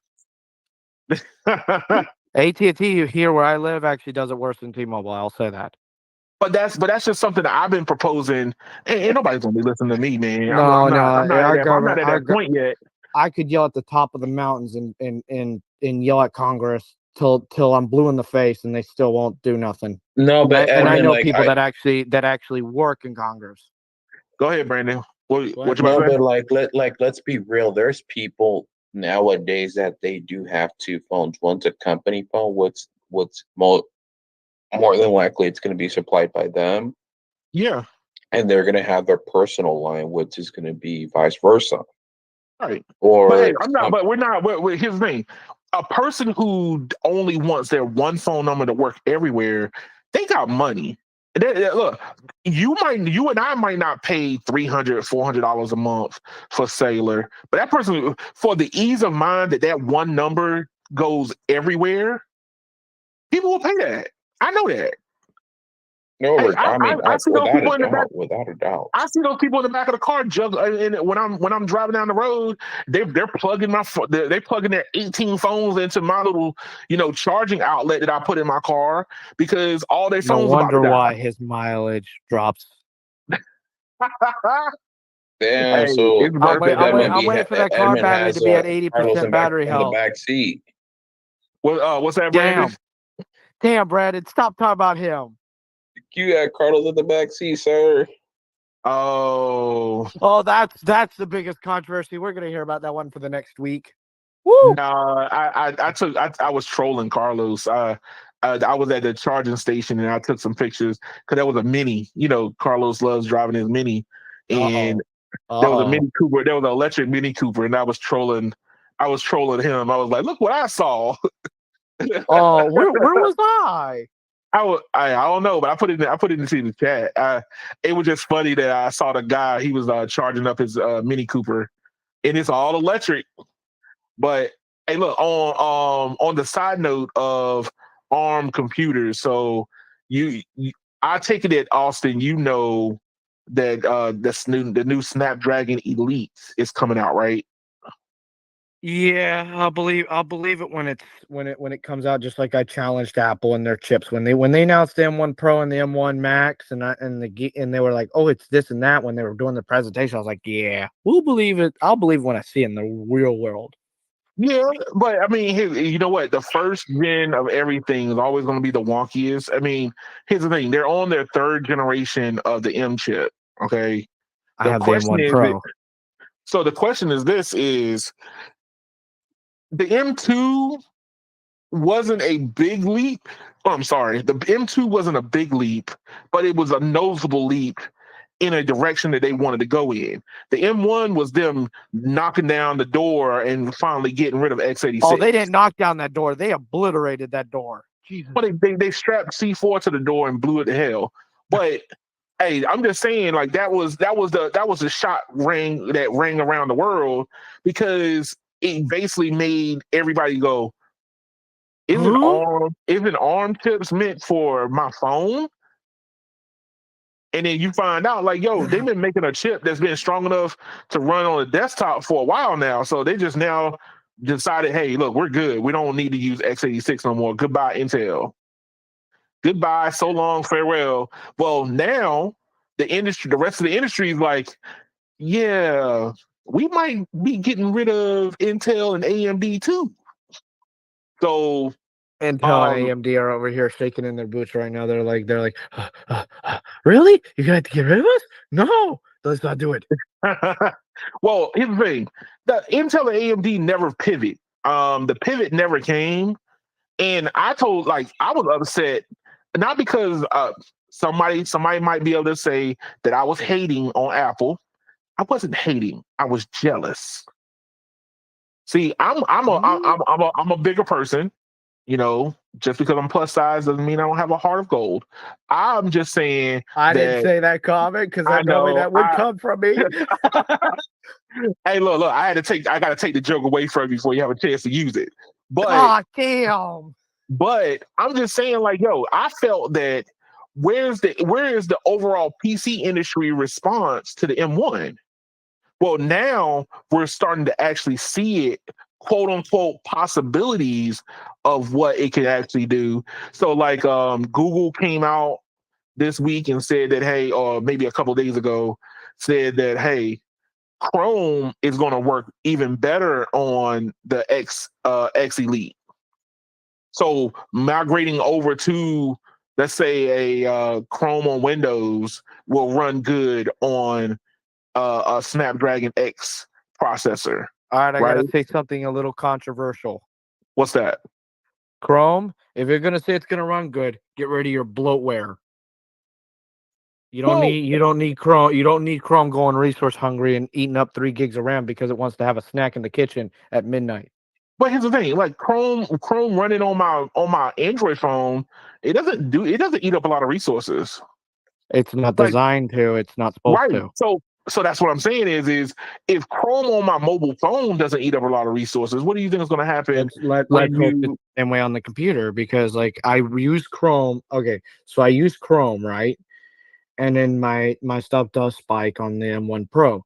But right? I use Brave, which has the Chromium engine. It runs a lot lighter. I will say that. I don't even use Safari on my Mac. I use Chrome or I use Brave because I can bypass Safari. Right. Now, iPhone, no, you can't really, but you know, the Mac, yes, you can. You've always been able to. But Well, it's that's what I'm Safari that I saying mean, is, in the near future might change though. No, it but won't. here's the thing. I think that because we're transitioning to an ARM world, then guess what? I think that all the seeds have already been planted, which is why you're starting to hear like last week we when I did an article talking about like Windows gaming, like certain games will still be able to run as soon as you start making. If you decide to go get a Windows product that runs ARM, it will just work. You don't have to worry about some emulator or whatever. It just works. You don't the developer doesn't have to recode anything because I think that we've been in the middle of the transition for a long time. That now it just works. I think that Windows is the translation level. It's not going to be perfect, but guess what? So was transitioning from x86 to M1. You still have Rosetta.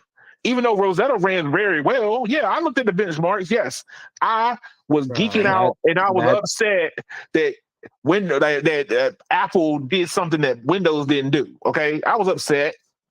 I'm a bigger man for that. that thing when I did my first DMG file, that was because I got the MacBook Air when it was on macOS 11.0.1, and oh my, that accessibility was awful. But besides that side point, because I was testing it with a friend, and they were like, "Man, is VoiceOver always gonna be that way?" I'm like, "No, it's just it's a baby right now. Let me go update it." So I went and updated.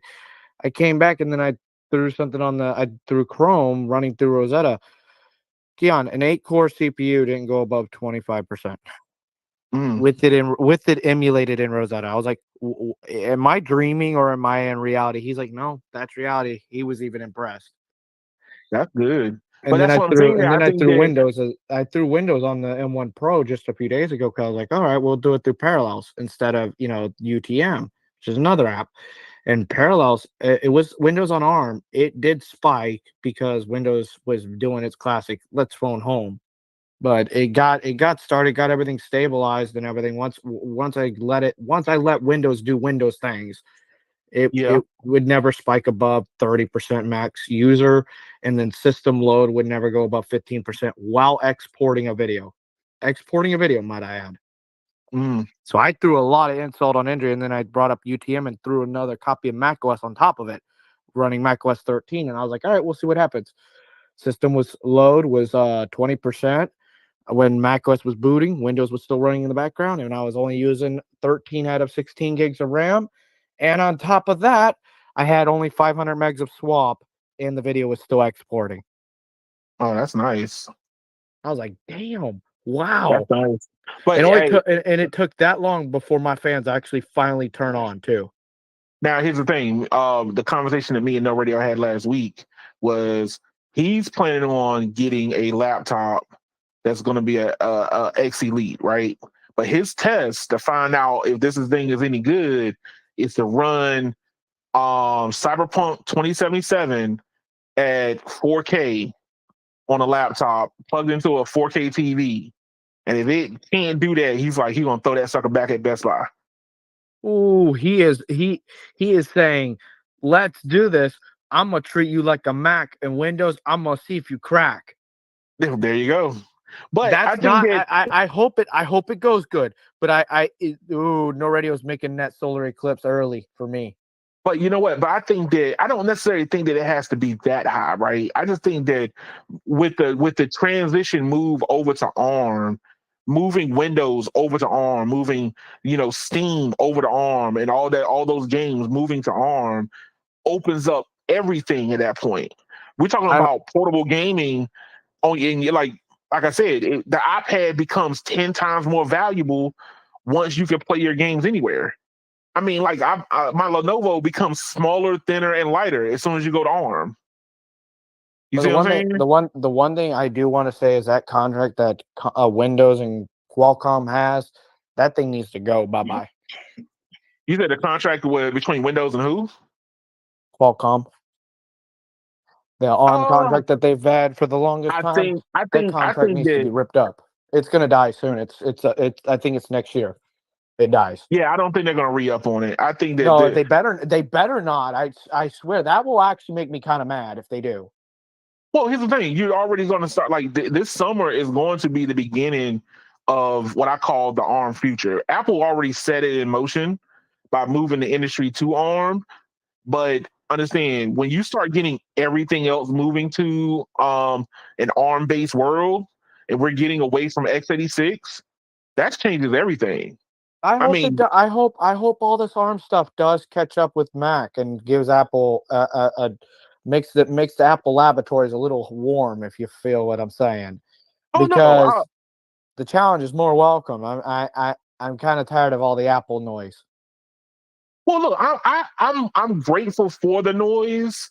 I just like understand we're 4 years into an M world, right? The M series had 4 years to reign supreme. It's the same exact problem when the first iPhone came out. The first iPhone and the second iPhone and the third iPhone was still God tier. Like, understand, yeah. I had multiple different phones that was trying to copy the iPhone, and it was garbage. They were God tier, but the only drawback was they were on AT&T. Well, but here's the thing. Everybody, like all the OEMs were still trying to figure out how to make a phone that can compete against the iPhone. The closest phone that ever came close until they realized like, oh, we can do capacitive touch also was the Palm Pre. I had the Palm Pre on Sprint. The Palm Pre did everything the iPhone did on a smaller screen. It had capacitive touch, which was the deal breaker. As soon as the Palm Pre came out with capacitive touch, you saw all the rest of the Android phones get capacitive touch too. The one thing that I hope, with the going back to the Windows on ARM, is it was a mess. I tried Windows 10 on ARM and Windows 11 on ARM. It's gotten better, I will say that. But I hope it is. But there's a lot of clutter with Windows, and a lot of it has to do with the developers of being stuck in the past. Microsoft's going to have to fight new to toe, literally nail to toe on this but they don't like to. They like to keep legacy stuff as long as they can. Well, you know that people like us are going to migrate to the newer chipset a lot faster than a company is. But companies have this weird tendency to want to carry over their older stuff. And I understand, you spend a lot of R&D on making that process, making that software a lot better. The problem is how long is Microsoft going to let them play? Hey, we don't want to switch over yet. I know Windows 10 is going to die. Its security patches are dying in 2025 finally.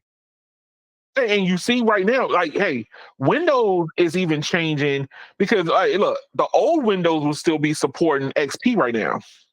I still cannot believe that certain updates, like speaking of updates and everything. Did you see the article also at Walmart about Walmart selling the MacBook Air M1 for $699? No, I didn't see that one. Yeah, the Apple Apple and Walmart partnered together. That is Chromebook territory, sir. Hey, look, When hey, I but saw here's the when thing. Brandon, when, But, I think it but was that's Brandon a that third showed me that. generation. But that's a third generation Apple device. But hey, look, I have that chip in this house. It keeps up with 99% of what I do. right. But what I'm saying is I think that we're starting to see Apple actually caring about the PC market now.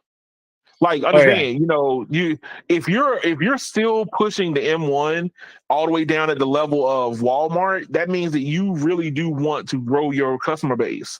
You're not look, you don't do what Apple did before, which is, you only go 2 generations deep and then you cut production.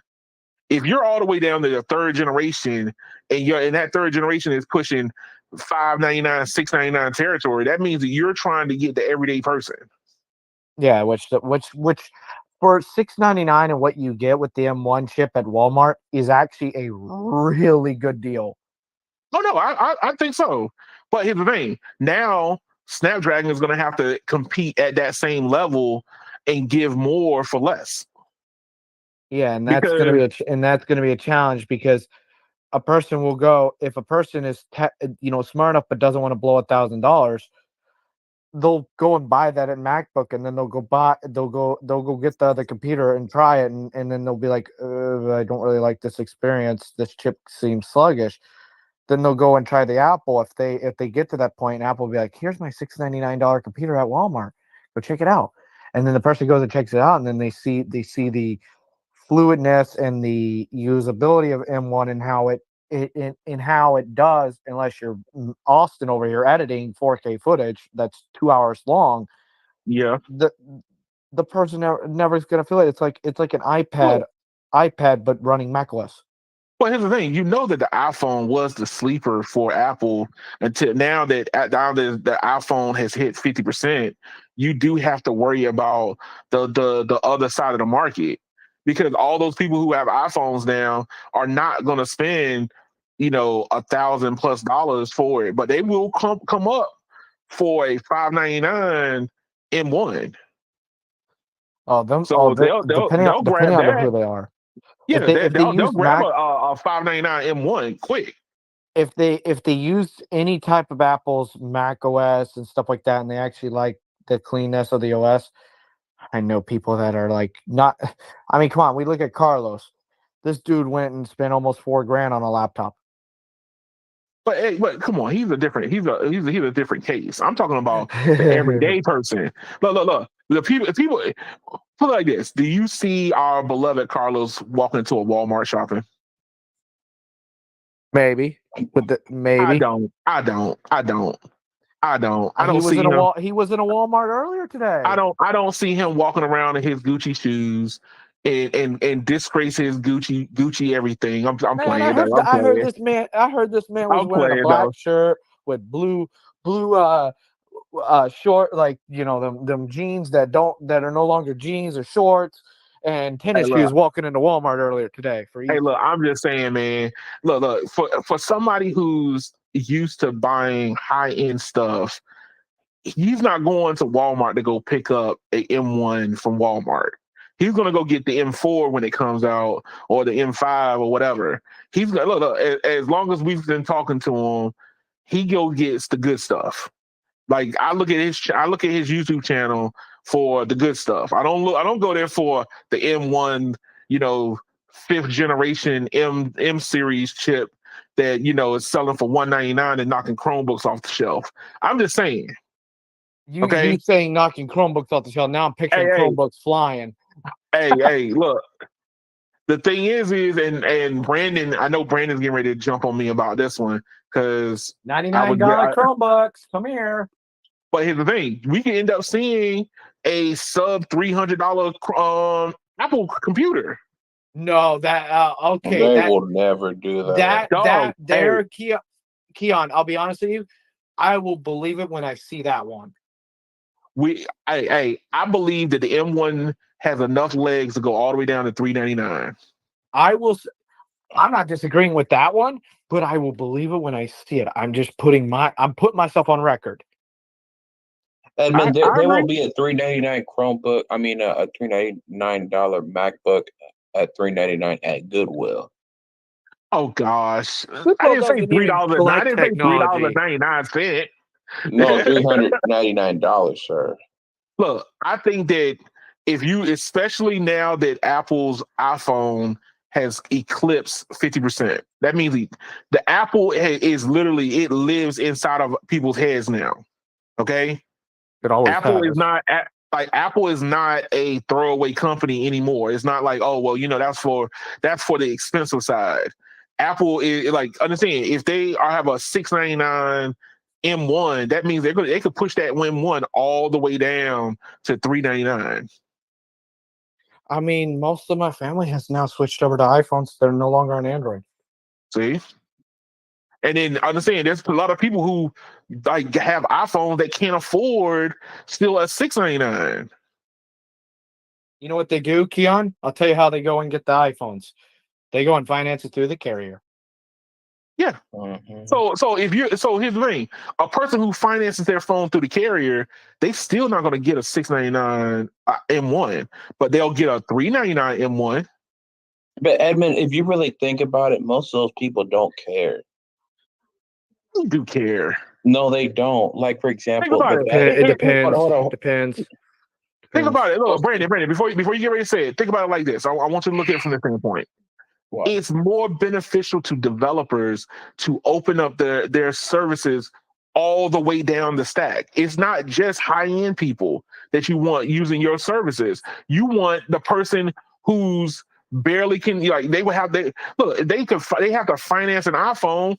Man, they need to put a M1 on Leeway. You know what they do, Keon? I'm going to give your audience great advice. Go to Best Buy, get yourself an M3 MacBook Air, put on a Best Buy credit card, interest-free, 12 months. Yeah, but a lot of people can't do that either. Yeah, people that drive Durangos can't do that, sir. Oh, Brandon, that's just wrong, sir. Hey, look, for all the people that drive Durangos, please send all your hate mail to Brandon at twitterx.com.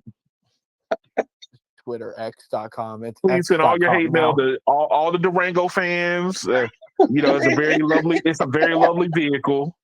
I think that is a very, very nice SUV. Bro, we know you're sugarcoating things because of that damn Tesla sitting out in your parking lots. Hey, I love I love the idea of the car. I tell people I don't like the car though. I heard. Hey, look, side note, understand, people have been asking me more because tax season means people getting ready to think about buying cars. They're getting their government checks back, their rebates back, and they're starting to go, I should get me a car. And they're asking me, and I go, don't buy this car if you like cars. If you're a car person, don't buy a Tesla. So you're telling No Radio not to buy a Tesla? Hey, no, he's a car person. He'll never buy that car. I know. He'll never buy it. Hey, look, I don't have to worry about telling him that. I'm talking about people that are like, if you're a person who likes knobs and bells and whistles, the basically a Tesla is a cubicle on wheels.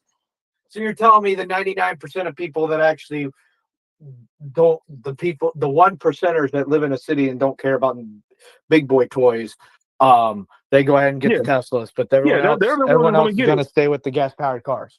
Yeah. Well, I mean, it depends on a lot of this stuff really does still depend on your use case. As we're talking about these M1s. I mean, here's the thing. the support for it does not have to die. If No. anything, every generation that Apple comes out with a chip, only thing that does is pushes the next chip down until you get I to. can't wait.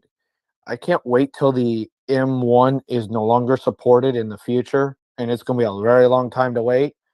But I can't wait to see if we're able to do what we do on Intel with non-supported Macs by putting one program called Open Core Legacy Patcher on it, and then it runs it unblocks everything, and then you can run Mac OS. Right now we're in Sonoma.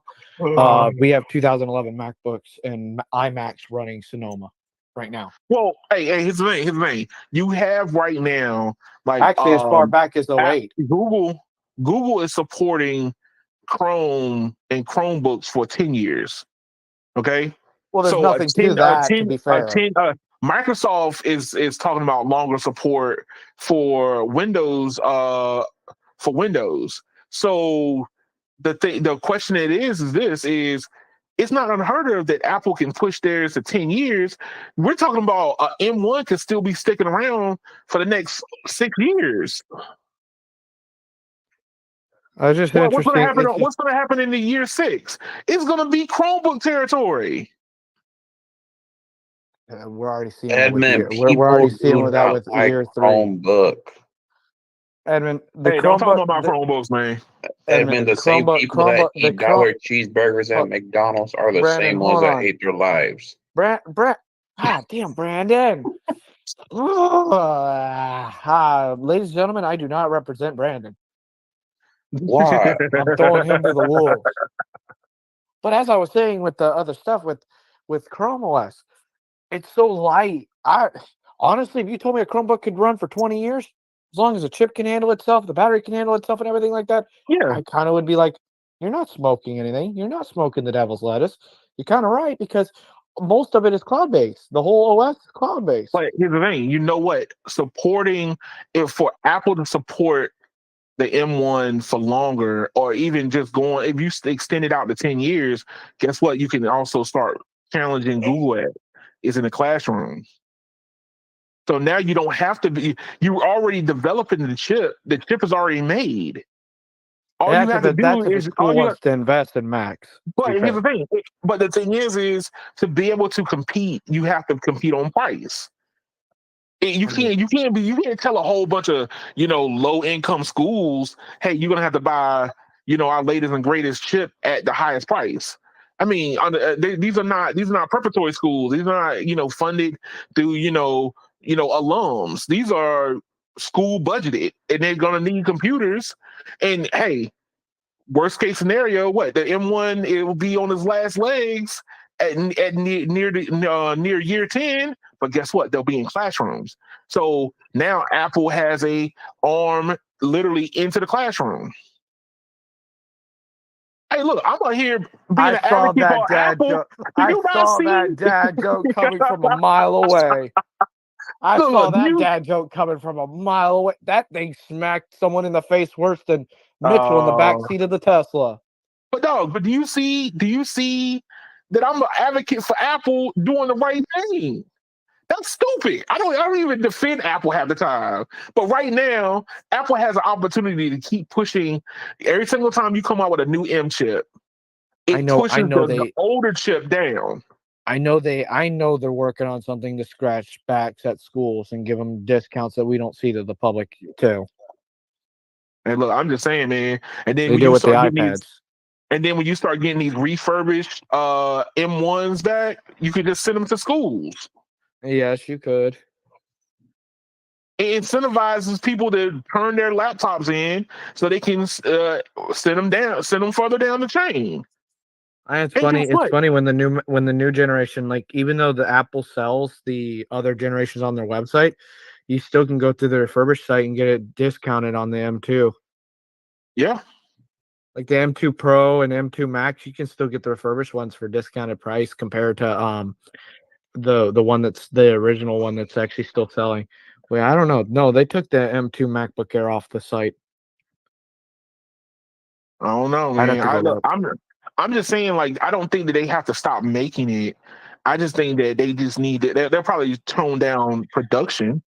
I mean, come on, dog. You know that they still making like PS4s, even though we're on PlayStation 5s. Oh, of course. Just like they're still making iPhone 13s, and Apple's making iPhone 12 still for replacement models. Well, hey, look, I got Even one more news. I got one more nostalgic news story that I want to bring up to y'all. So we're all tech nerds in here. So this video you'll is appreciate. sponsored by Brandon's Wi-Fi signal icon on his profile picture.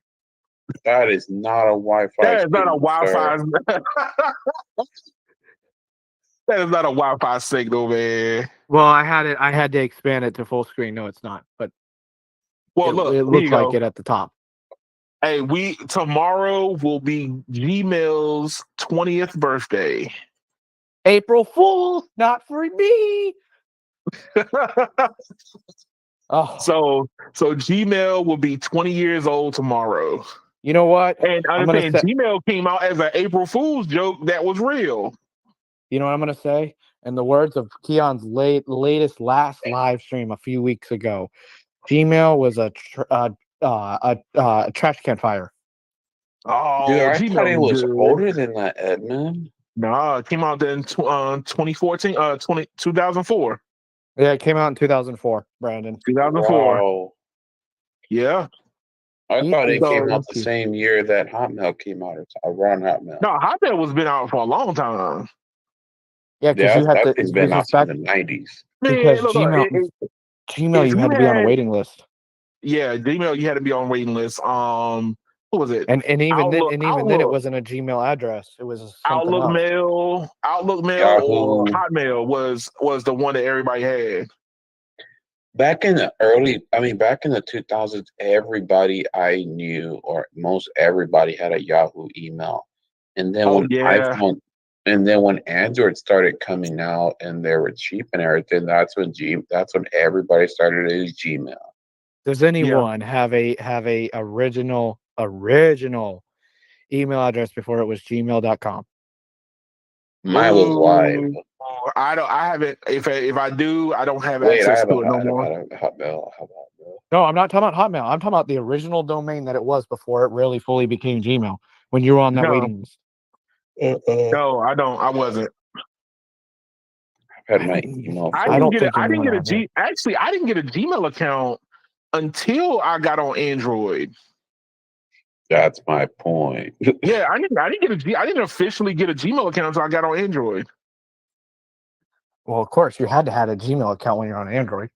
Right, but that's what I'm saying is I still have like a Hotmail email address for a long time, and then the cable companies, they provided an email address for you too. So I had the email portal from Comcast, so it's Comcast.com.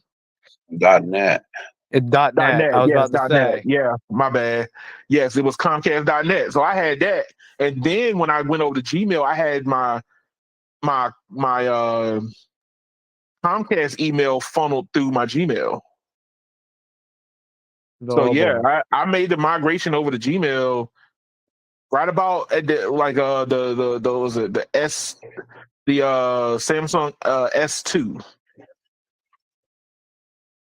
My parents Oh my had God, I the remember that S3. phone. Yeah, I had My the parents S2. had the S3, and then they had the S5, and then they had the S9, and then my mom jumped ship and went to iPhone. She was like, I'm out, people. I'm out. No, my sister showed her, and then she sees how I navigate the iPhone, and then she was like, I said, all right, mother, it's time for you to upgrade. She's like, oh. I'm like, which one do you want? It's on me. I'll pay for it. I gave her the option. I said, Pixel, Samsung, or an iPhone? Which one are you going to choose? She said, I'm going to go for the third option. I was like, wait, are you serious? You going for an iPhone? She said, yeah. I said, okay, here's my iPhone. Pick out your iPhone. She picked out her iPhone and purchased it with my bank card. Hey, that's what's up, man. Man, Hey, that made my bank call me. It freaked out. It was like, huh, he spent this much? Oh, we need to call him to confirm that. Hey, but you know what? The fact is, multiple factor authentication is a good thing. No, it wasn't. No, it wasn't even that. It was the fact that I told her, go ahead and purchase it. You pick out what you want, and then I'll pay for everything. True. But But hey, yeah, let me ask you this question: Does this information make you feel old though? Now that Gmail is 20 Yes. years old, it's not. At 21, it's going to be able to drink. Honestly, Y'all I your feel, dad joke. Jesus. no, but Edmund, I would feel older talking about Yahoo or Hotmail. Yo, hey, Oh. I get on my wife about her Yahoo. She still has a Yahoo account, Yahoo email account, and I go, "Why are you still on that?" You know what? We're gonna really make it feel old. When was the first time your house got that nice, lovely tone that we all love dearly? You talking about the Indicating. AOL? No, I'm talking about when you had to call to have an internet connection. Oh, hey, Oh my you talking about god! the internet pickup call? Of course. Oh God, I remember that thing. I wish Like, I I had the remember sound. I that. wish I had the sound all queued up too. Dude, I remember I had AOL. No, Who hey, look, that'll make you feel old. on a fun closing note, right? Y'all gonna love this one. My Do you Comcast know that name is in. there's people still paying AOL? Yes, Yes, there is. But do you know the reason why, right? politics. No. That's Well, why. Because money. because at the time when you signed up for AOL, you had to use a checking account routing number. Checking account routing numbers don't expire. So it Oh pulled yeah. it kept it so it pulls from your account every month, even when you don't know it. So Oh. AOL still gets money because it pulls from that checking account routing number every month. Ouch. I was like, So, somebody said, so when I found out that somebody revealed that, I was like, it makes sense because I had something that deducted themselves out of my checking account and I had to end that. I was like, dead dad in the water. Click. Eh, We turned that off. We turned that feature off real fast. Yeah. You're not playing footsie in my account. Why But not? no, because I ain't got money like that. But hey guys, thank y'all for showing up, man. I appreciate y'all stopping by. You're welcome. I haven't been on in a Appreciate while. it. Most definitely. Hey, Brandon, thank you for stopping by. all right. Everybody, please like, share, and subscribe to the channel. Leave your comments below if there's something that interests you. Maybe I might end up picking it back up or finding some articles to support the subject so we can come back and revisit it. Maybe even the Gmail next year about this time, once it's drinking age. We'll pour out a little we'll pull out a little something for the homie, let them know, hey, look, you of age now. Pour it a shot. Oh, that's good. That may be a disaster. We're gonna pour it a shot when Gmail hits 21. But yo, thank y'all. Y'all have a good one. You too.